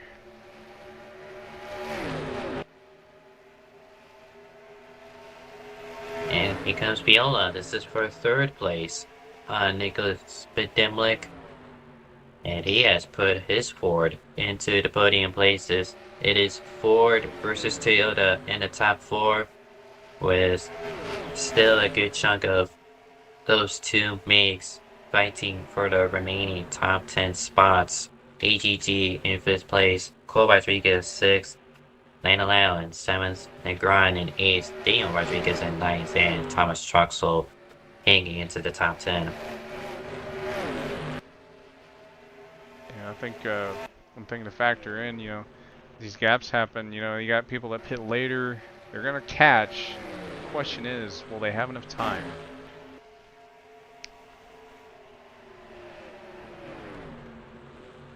I've also seen, you know, we're starting to see a lot of those overtakes here on this quadable here on the front. Where cars kind of got to go below that whole line of the restart zone, just try to push that envelope. Because if you get a good run there, you can either just let it die or make a lane and stick to it. And we've seen a lot of guys make that stick. A couple guys tried it, didn't stick. You know, starting to see some of those more aggressive moves as we get down to the end of this race.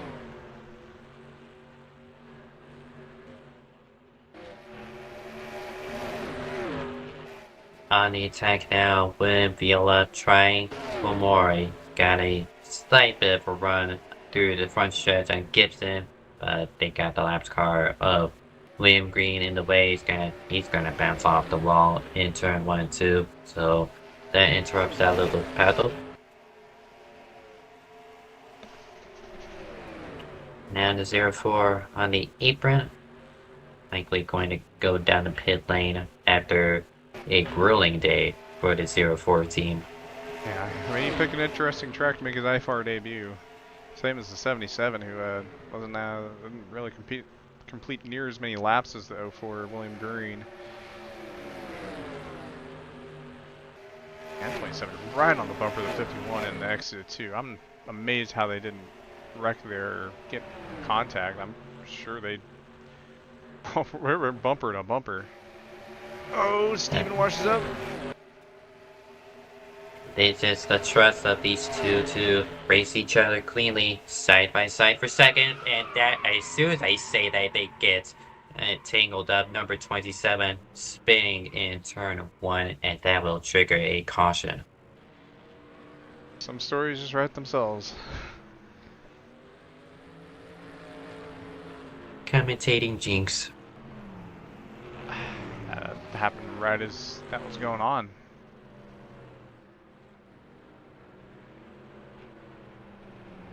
Well, I mean, they were racing real close. Let's take a look at it. 92 is Lucky Dog, I believe.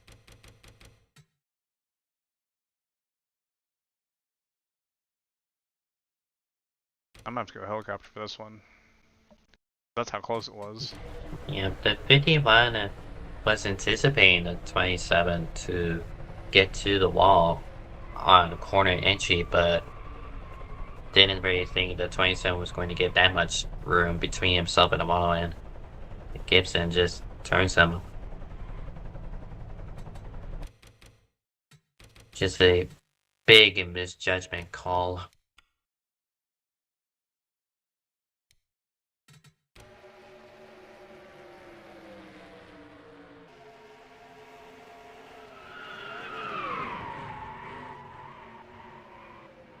So all that talk of saving your stuff, the money stuff, out the window. Now, we expect everyone to come back down this right here with what will be 15 to go as we cross the line. This should be the stop to watch. Yeah, I mean, this still gotta hit your marks on this stop here too, because you know, you got where you got because of what you did. Just gotta lock in on this next stop, and then, well, obviously go for it from there. But yeah, that was definitely. I'm a Lucky crazy Dog, turn of so I events. will sit in my pit box until everyone's by.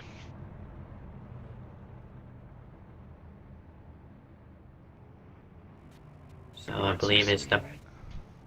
Go ahead.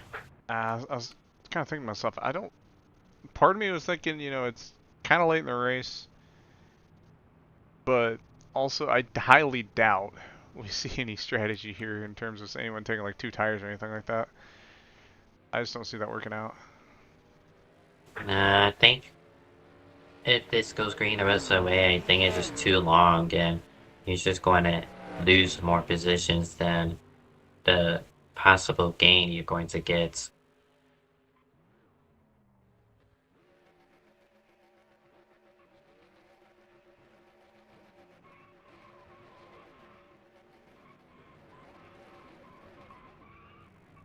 Coming out to the pit lane, Benoni wins off.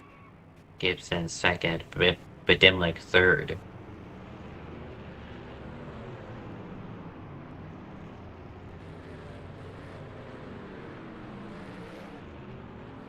Oh, Badimlik's out of the race. Interesting. I think he had to leave.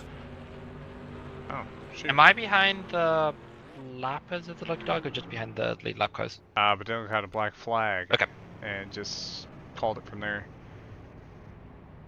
So that's what I'm reading based off what happened in chat. Dang, alright. Man, you put in all the work to get this far, and you quit because of a black flag. Yeah, it looks like Troxel also stopped on the back straightaway. I'm not sure if he's got something else going on. Quote, one of his headphone things fell out. I don't know what that means, but hopefully he gets that issue resolved. Yeah, we were talking about 32, were you on the lead lap before? money stop part 2. I mean, had 8 marks there, and obviously that 40 car didn't. And once Make they it choose. realized they were going to have to go to the back, they didn't want to have to deal with consequences, so they just called it good there. Shall be choose cone time. AGG first car on the outside, but Benoni, Don't worry sorry, about it, 32. and Gibson foul for the inside.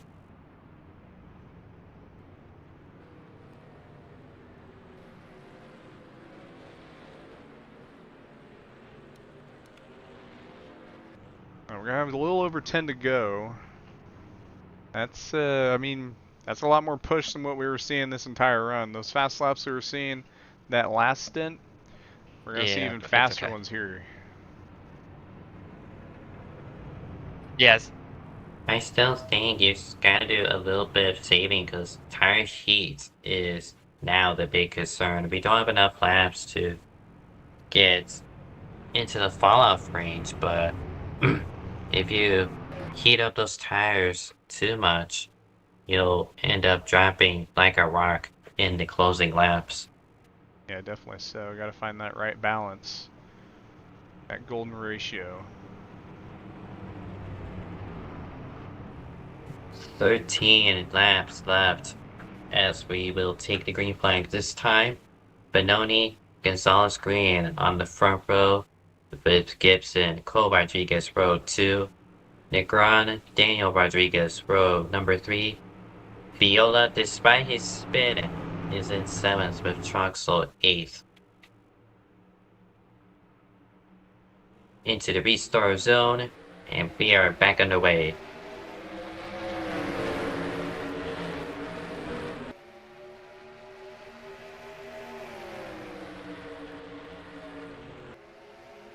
Gibson able to clear for second on Gonzalez-Greene. I saw the number 27 spin. Oh, big wreck of the back! Caution. Holy, big one here at Charlotte. Oh, it Cameron Jam. worked. Oh my gosh. That'll be Friesen Rodriguez I saw.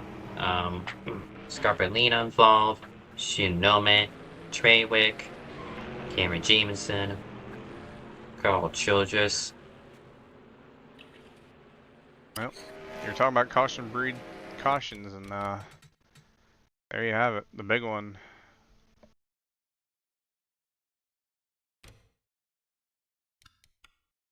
If you need to pit before pit to open, you just start tail end. Let's go see what's gonna have a better camera angle here. Probably pit lane 2.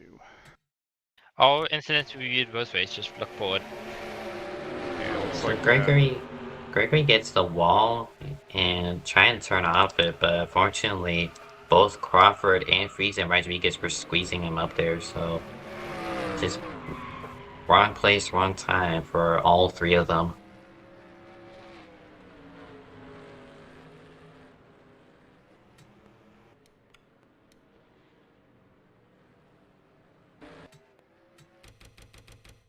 And Scarpellino couldn't do anything. He was already side by side with Crawford, trying to get by and just get door slammed by him, causing him to spin. yeah, just Julian Howell outside. also gets tangled. Can't jam, hits the inside wall, shoots back up the track, collecting Shinome and Treywick.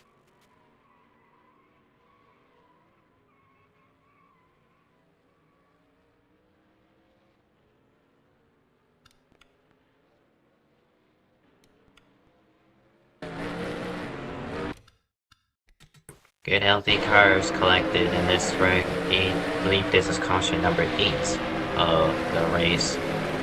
As all those damaged race cars are going to take their trip down the pit lane as much as they hate it.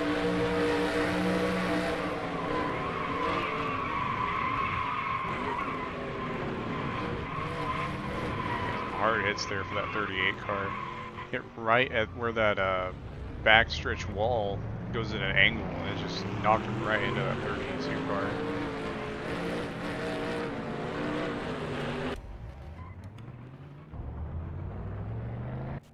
Cameron Jameson and his IFAR return from in terms of the driver's seats, not the way he wanted this race to 4 and wrap 16 up. get away, Vax, or?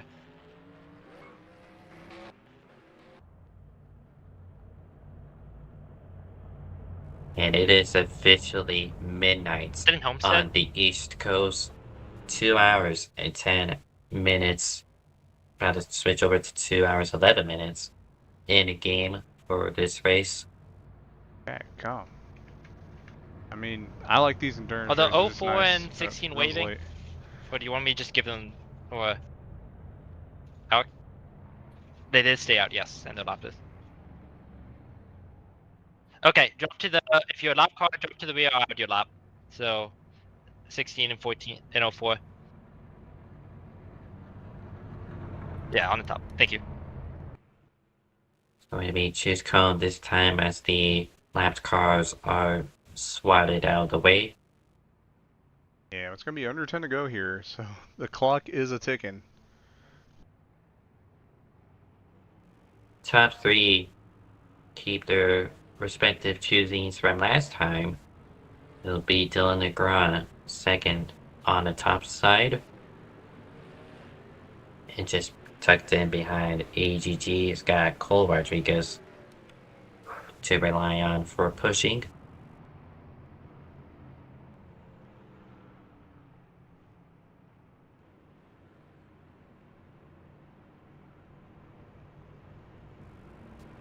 So we got 9 laps versus 13.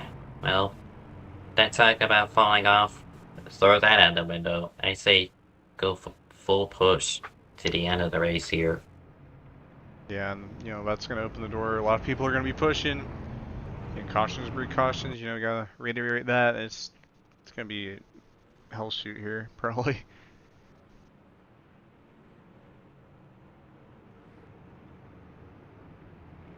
Quiet zone has been called. Control car number 24. He and the 51, Stephen Gibson, the 2 fastest car of the race. 4 to go is the point of no return, as just reiterated. So only a few laps to mess it up. Got 5 laps to trigger another caution flag, but that will likely be the final one. Benoni, great launch, back on the way once more. EGG's gonna find himself second, side by side, gonna drop down to third. Just being repetitive, much like the last start. Gibson able to get the launch and clear AGG for second place. And here comes Troxel trying to take that podium place, but not established, has to back off.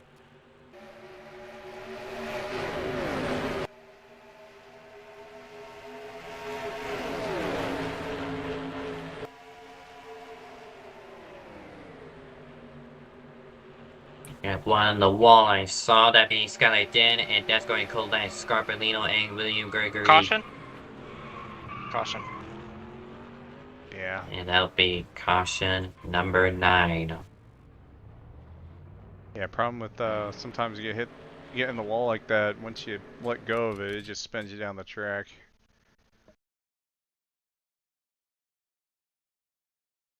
Well, it gets pushed up into the wall by William Villa entry. So that's why the 13 was stuck up there. And once they were trying to get off the wall, it's one of those instant driver reactions. Once you're in a wall, you're desperate to get off it, but you gotta realize, if you put too much wheel into it, you end up going for a tailspin and spinning back down the track into other cars. Yeah, I mean, Scarpellino, his race has just gone to absolute crap. See, he was 16, lucky dog.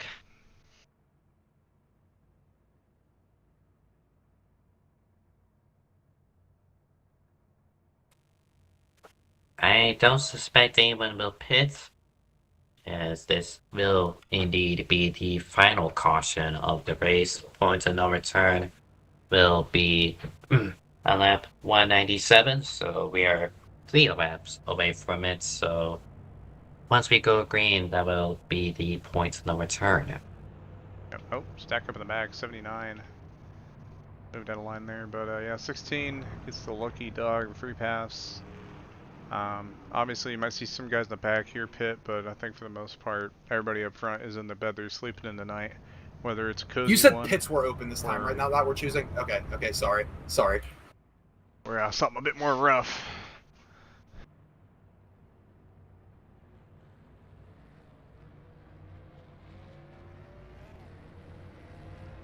Carl is coming around.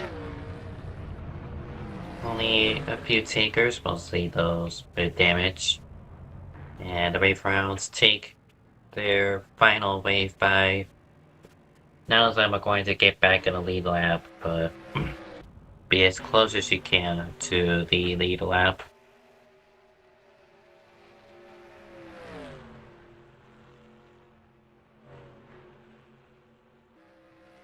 Do what you can with the cards you dealt. What number? Sorry, I wasn't looking at chat.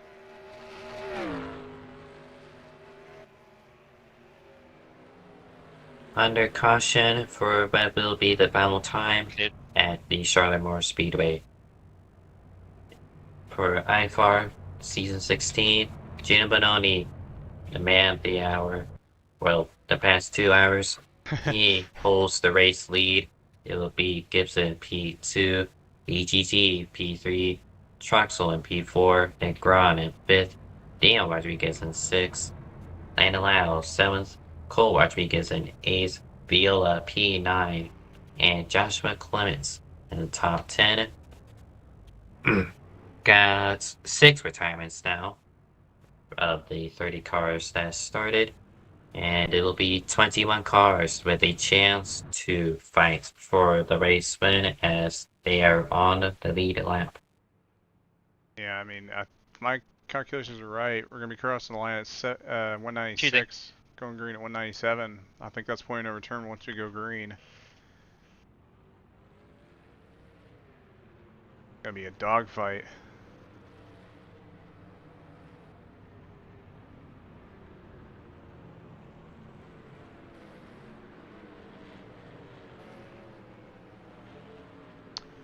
They might do that thing where they call it and extend the race distance too, but we'll see. Gino Bononi, pole sitter for today's race a long time ago, but he won here last season, trying to defend his crown at Charlotte. Only led 1 lap. And this race, he turned it around. It quite likely led the most laps by this point. The last driver who led the most laps at Charlotte, it was Steven Gibson, and the finishing 5th. That 51 car is back and is behind the number 24.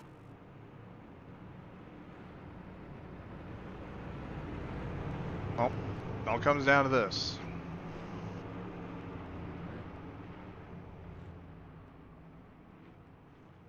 Four laps to decide the winner of the Coca-Cola 300. Bononi, Gonzalez-Greene on the front row. Combined 5 laps led in last season's race. Then it is Gibson and Troxel row 2 as they head into the restart zone. We are back underway. Troxel spins the tires. He's going to push the 20 of Daniel Rodriguez in the wall. Massive wreck behind. But this is the points of no return. They gotta clear the track as soon as they can. Yeah, that is a nasty wreck. 14 car upside down. But nonetheless, they get it back going. Try it again. Battle for... Oh wow, there's not very many cars that made it out of that. Holy cow. And this pack is likely guaranteed a top 10 finish with how many cars were collected. William Viola with the aggressive move down the backstretch, but is only able to muster up 5th place. Meanwhile, Bononi and Gonzalez-Greene have pulled away from that little scramble from 3rd on back with 3 to go. Yeah, and I wouldn't say it's wraps yet. You can still get the slipstream. AGG is not out of this.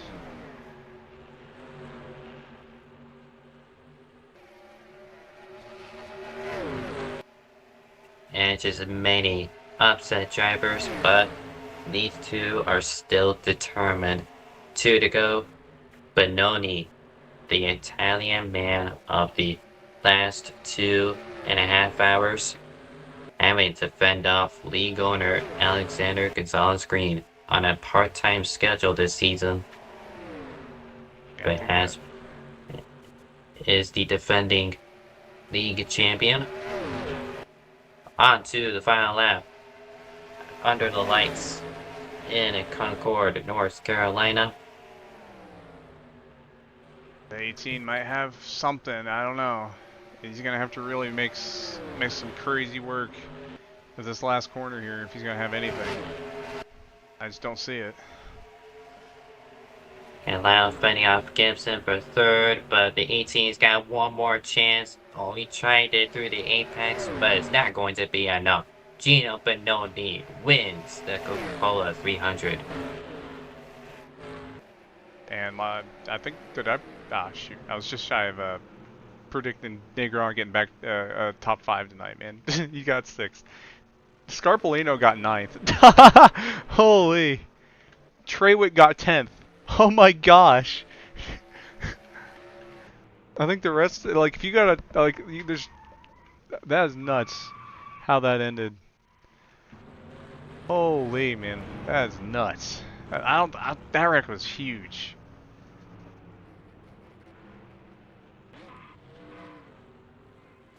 AGG kind of mixed feelings about this race, overly global team speak, but he is open to the idea of adding more 50% races after this race's turnout. Yeah, I mean, overall, mostly it was pretty good until everybody started figuring out how to start wrecking. But a clean race car it shall be for Gino Benoni. He burns it down here at Charlotte Motor Speedway. And he's got that stupid potato thing on his car.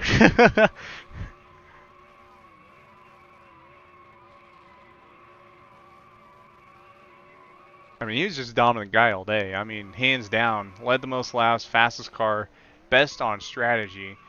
And the cream rose to the top. He's in victory lane once again.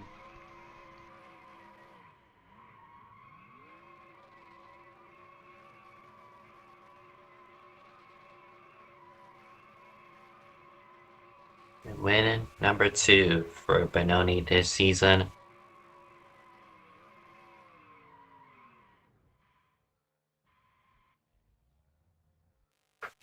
He entered this race third in points and looks to be secured for the season 16 chase for the cup.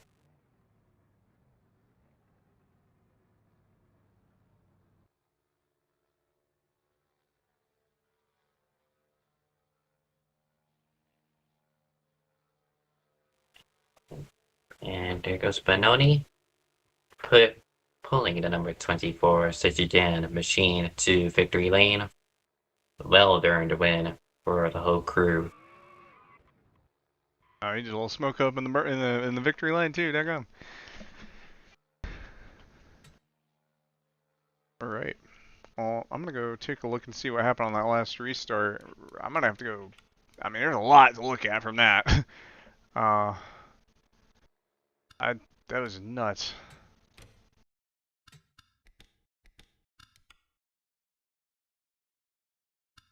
Part of me wonders if spectators probably be our best camera here.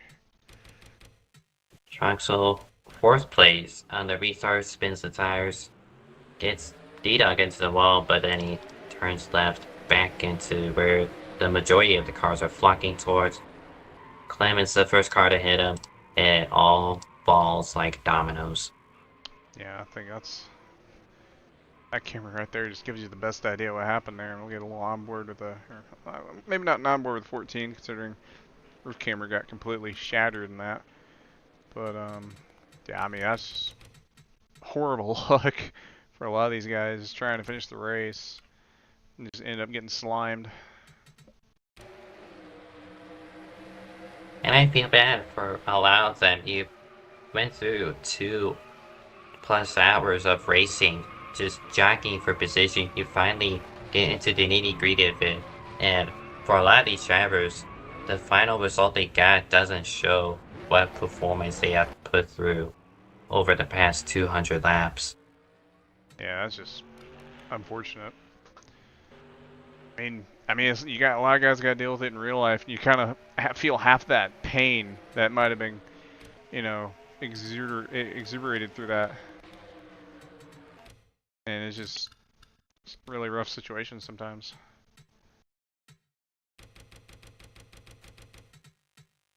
All right. Before we get to interviews, I read out the finishing order. Giambononi victorious here at Charlotte. Got AGG P2, Landon Lyle in third, Stephen Gibson P number 4, Cole Rodriguez in fifth, Dylan Negron in P number 6 with William Viola in seventh, Daniel Rodriguez in eighth after starting dead at last, Daniel Scarpolino P number 9, and Bradley Travick complete your top 10. Harry Crawford in 11th with William Gregory P number 12, Skylar Den 13th, Thomas Troxel P14, and Amanda Laffat for the final restart calamity. Friesen Rodriguez P15, Liam Tingley 16th, Cameron Jamison P number 17, with Jelani Howell 18th, Joshua Clemens P19, and Juko Shunome P20, and the final car to finish on a lead lap. Chris Dahlmeyer 21st, Carl Childress 22nd, William Green 23rd, William Green 23rd, excuse me, Talon Aziz 24th in the final car to finish the race. Then it is Nicholas Bidimlik, Daniel Silla, Bryson Miller, Daniel Rodriguez, Iker Vera, and Jaden Mitzel, 30th and last place. Out of 30 cars, this was one hell of a race. Yeah, straight put, that was just nuts overall. But it looks like our race winner there in the waiting room. Let's go ahead and bring him in. Buddy was moved to your channel. Mr. Gina Bononi, you got a copy? Yes, I do. Yes, I do. Well, straight up, you just dominated the whole race. I'm gonna just put it plain and simple here. Cream rose to the top. There was some craziness there towards the end, and you ended up in victory lane in back-to-back seasons at Charlotte Motor Speedway. What was your thoughts on that race overall? I thought that's one of the better races we've had in IFAR in a while. I really enjoyed the racing that we had there. I don't know if anything changed from last season or not. I remember I struggled last season with handling of the track. I don't know if anything changed or not, but I don't know. I think this season I felt a little more comfortable with it. I think I found the line to run there that was saving my tires and keeping me at a decent pace. I know for a lot of that I was trying to just manage my tires for most of that race, but I didn't seem to lose much time doing so. So that felt really good. The race was a lot of fun. I had a lot of fun racing with Will and Steven there, especially. Alex gave me a charge at the end there. I usually don't get the better of him, so that was a nice change for once. What did change wasn't your finishing position compared to last season's race, but you led most laps tonight. Last season, you only led one lap. What changed between those two Charlotte races? I think my comfort in the car. Once again, I don't know if anything changed from last season or not, but I felt way more comfortable with the car this time around. I know last season was fuel mileage, and I think we were heading that way again, where we were going to be close on fuel until some cautions came out and kind of spoiled that. And I think I was going to be able to make a 2-stop when everyone else was looking at making a 3 there, because I've been running longer on my runs to try and eke a lap or 2 of fuel out of it, just in case. But that didn't happen. But I'd say the difference is just my comfortability with the car.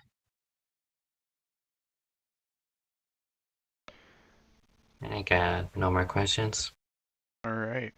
Well, honestly, I mean, win number 2 on the season.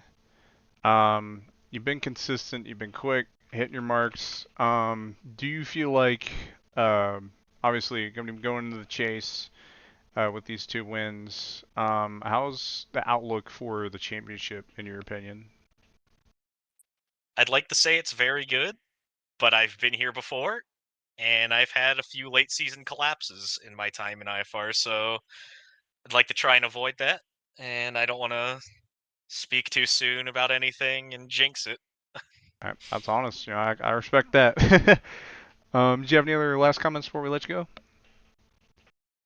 I think I just want to thank Will and Steve and everyone else I raced tonight for racing me clean. Because that was a lot of fun racing, a lot of hard racing there, and a lot of fun. Just had a great time. This is definitely one of the top wins of my career in NR. Yeah, I know this one being a really long race probably felt like an endurance there for a bit. I am tired. Yeah, I imagine.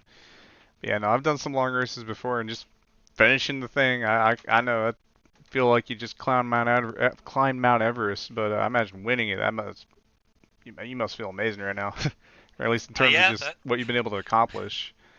I mean, that feels it's very nice feeling to win a race that long. I think that's the longest I've ever done on NR, so yeah, it feels very good, very good. Yeah, I know that's definitely the longest I've streamed, I believe. Pretty sure it is. But yeah, nonetheless, congrats on the win. I don't know if I'll be here next week. Let's see, where y'all racing next week? Good question. Echo Park? Question mark? Oh, Echo Park. oh, we're really going there. No, I guess I am missing that. I mean, I'm missing it, but you know, I don't feel so bad now. Well, probably going from one of the best tracks on the schedule to the absolute worst. So here we go. Yeah, yeah. But yeah, regardless, congrats on the win. Heck, who knows? Maybe you can eke out back to back at your least favorite track. I've won there in the past, but I know Alex has been tinkering a lot with it, so we'll see. Yep, yep. Well, other than that, I think that's all I got. Thank you. Have a good night. All right, adios, man. Buddy was moved out of your channel. All right, let's go ahead and bring in, I believe it's Viola. Yeah, Buddy Viola. All right, let's go ahead and bring him in. User was moved to your channel. Liam Viola, do you got us? I do. Error.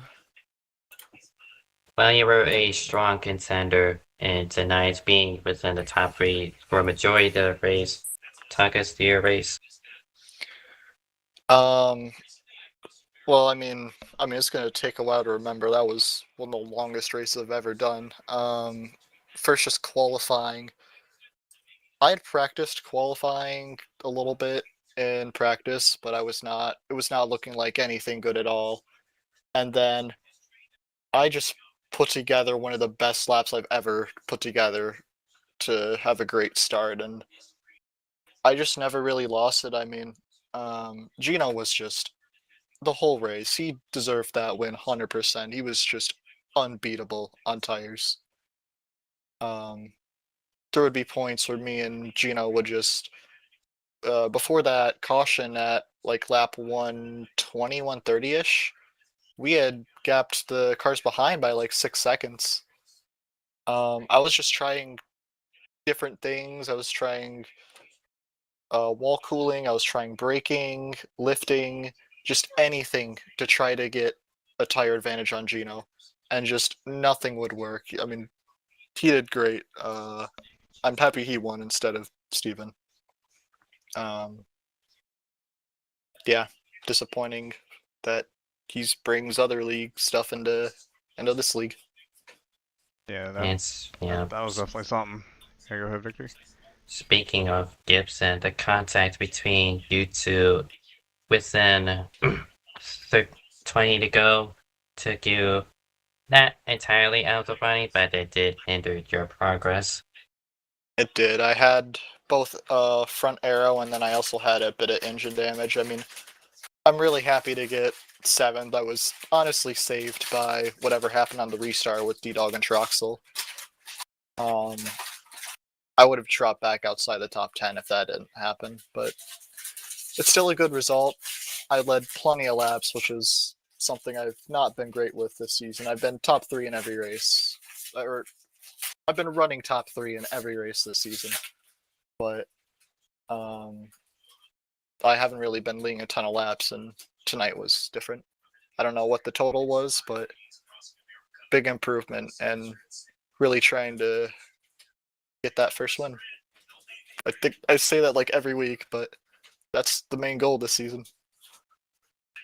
Well, results have actually been put in just now. You led 38 laps, which is the second most out of the entire field. Gino, by no surprise, leading 105, so you definitely were one of the favorites for tonight. Yeah, I mean, Gino's great when it comes to these type of tracks. I mean, you saw at Atlanta, he did the same thing. Just, good run. Should have gotten better than 7th, but it's still 7th place. I mean, I'm not disappointed with that. But move on. Yeah, we got Echo Park next Saturday, the second of the 2 Atlanta races. Any expectations for that? I haven't raced that track since season 14 in IFAR, and I wasn't great there. So I don't know. I'm more confident about I-70 in Darlington coming up. Echo Park will be whatever. I'll finish where I'll finish, but those next 2 races I have high expectations for. At 10-4. I got no more questions. Yeah. I don't really have anything too crazy, but with the strategy and all that, the pit stops, the tire wear, and all that. I mean, it was a long, grueling race. Do you feel like you'd want to do something like that again in the future? Just like in that terms of race length? Absolutely. Now, not as a regular thing, but as a special event. That was just a ton of fun. I mean, I've been excited for tonight's race since the schedule came out 2 to 3 months ago. And it lived up to that. It was because with a lot of NR races, it's always the strategy is always simple. It's like 1 stop or 2 stop, maybe rarely a 3 stop. But with this race, the race is so long. You have the chance to. I mean, I'm sure you saw Josh was totally off strategy. It's been interesting to see how that would have worked out without the yellow. You have so much more opportunity to just try different strategies. I was even about to try one myself before the caution came out, but definitely not a regular thing. I like this, once a season. You also have to be careful, like what type of track to do it at. Like, I don't think it would work at a short track, I don't think it would work at like a short track or road course. But like intermediates, this works just perfect for. I would like to see this again. In short. Well, that's all I got. Yeah. Congratulations on surviving the race. As much as 7th place sucks to you, you did prove your worth to being in the top 10 at minimum. Thank you for joining us. Thank you for broadcasting. User was moved out of your channel. And it looks like we got SCR team owner, IFAR founder, Aria Carmona in the waiting room. Guess we'll go ahead and bring her in. User was moved to your channel. Howdy, you got a copy? Or no? Hello, got a copy? Alright, gotcha. Well, as the founder of IFAR seeing tonight's race, with it being a 200 lapper, 300 miles, basically the half distance of the Coke 600 tonight, seen a lot of strategy, seen a lot of stuff pan out to be really interesting towards the majority of the race. What was your thoughts on that overall? Yeah, of course. I think overall it was a very good race, of course. We had the very long green stint in the first half of the race, which I think was very excellent. I think at the end, it was very chaotic. Definitely could have ended under better circumstances, but I think overall, of course, got to give credit to Alex for getting the league to where it is today. Having, as you said, 30 cars, 300 miles, and to have that kind of result, I think it's something that's very commendable, and it also just shows the strength of the league, the teams, the drivers, just everybody that's involved in this. So, I'm very happy to see that, and hopefully it's something that we can continue in the coming months and years. All right, Victor, you got anything? Well, we switch over to your team of Scuderia Carmona Racing. Joshua Clements was working well with the strategy he had in the long run, but ultimately he got caught in a poorly timed caution when he had already pitted, and that unfortunately was the dry spell for your team. Both of your cars failing to finish in the top 15 after both of them got involved in the final wreck. How do you plan on combating this in the future races? Yeah, of course. So both of our race drivers ran a very good race. As far as pace was concerned, Josh was fighting right up there at the front. We figured that our rivals at the front had, just generally better management and pace. So we tried to go for more undercut strategies just to try to prioritize track position. But unfortunately, we also got caught out with the incident, especially as we got towards the end of the race, which was something that our race drivers, unfortunately, were not able to come back from.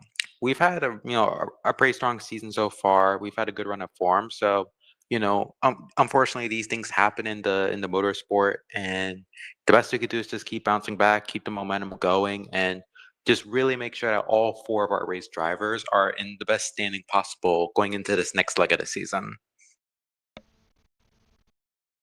You gotta keep your head up while your team still leads the constructor standings. The winning driver of Gina Benoni and crew for Sejidan Motorsports has closed in. Now there are 16 points behind you, your team. Both of you are tied with 3 wins this season, so how do you turn up the ante? Not only to find your drivers in position to make a chase, but for the remainder of the season. It's a great question you asked for sure. At the start of the season, we had a pretty comfortable advantage, but it's also important not to lose sight of that we still have a large part of the season to go. And building up the cushion that we did early on, it definitely is very helpful in instances like these. But as we know, Shajadan is a very capable team. They've won championships, they have a robust roster, and we know the kind of driver that Gino Bononi is. He's talented, he's quick, he gets the job done, right? So we also have a very strong roster, but we also need to prioritize the reliability in getting the results. We have to continue trying to get results that we did towards the start of the season. And instances like this, not a lot you can do, but same thing goes for, Echo Park coming up next week. But in the same light, you also have Darlington and other intermediates that should suit us more. So the idea is really just to minimize our points loss to the forwards in this portion of the season, and then just really attack on towards more favorable circuits for us, so we're best prepared as possible. We have world champion caliber drivers. We have some of the best drivers in the sport. So I have full belief in them, full faith in them that they can get that job done. Have one driver comfy into the chase, 2 of them looking outside, and 1 more that's gonna need some miracles. Congratulations on your team for surviving this race and putting up a impressive resume for IFAR, and to you, of course, personally, for finding IFAR and now ended up transpiring to the league that we have today. I got no more questions. I don't know if Zach has any. No, should be good. Do you have any last statements before we let you go? Not too much. We'll keep pushing. We'll keep giving you guys the best of the best with our race drivers. And yeah, the league is going strong. Our team's going strong. So I'm very happy with this state of the sport at the moment. So We keep pushing. All right. Well, other than that, I think we'll call it good. Congratulations on, I guess none of the cars really did too great that race, but nonetheless, could have been worse. And yeah, catch you next time. Yeah, sounds good. Thanks for having me. All right. User was moved out of your channel. Well, I think we're gonna go ahead and call it wraps here. Victor, you got any last comments before we call it wraps? Well, much like I alluded to earlier, I love this race, but the idea of an endurance style event for was effectively a real endurance event in NASCAR. Much like Viola stated, I don't really want to see this too often because that would take away the specialty of this kind of racing. But Charlotte Coco 300 definitely earned this place as one of the 3 endurance races this season, and hopefully it shall continue that way for future seasons. All right. Well, I guess we're gonna go ahead and sign off here. I want to thank everybody involved for this race. It was a long race. Got it figured out. Got it finished. I want to thank everybody who watched. Be sure to like, subscribe, all that jazz. I want to thank Victor for sticking in here with me for what was it, 3 hours almost? Pretty much a 3-hour stream. Shit, daggum.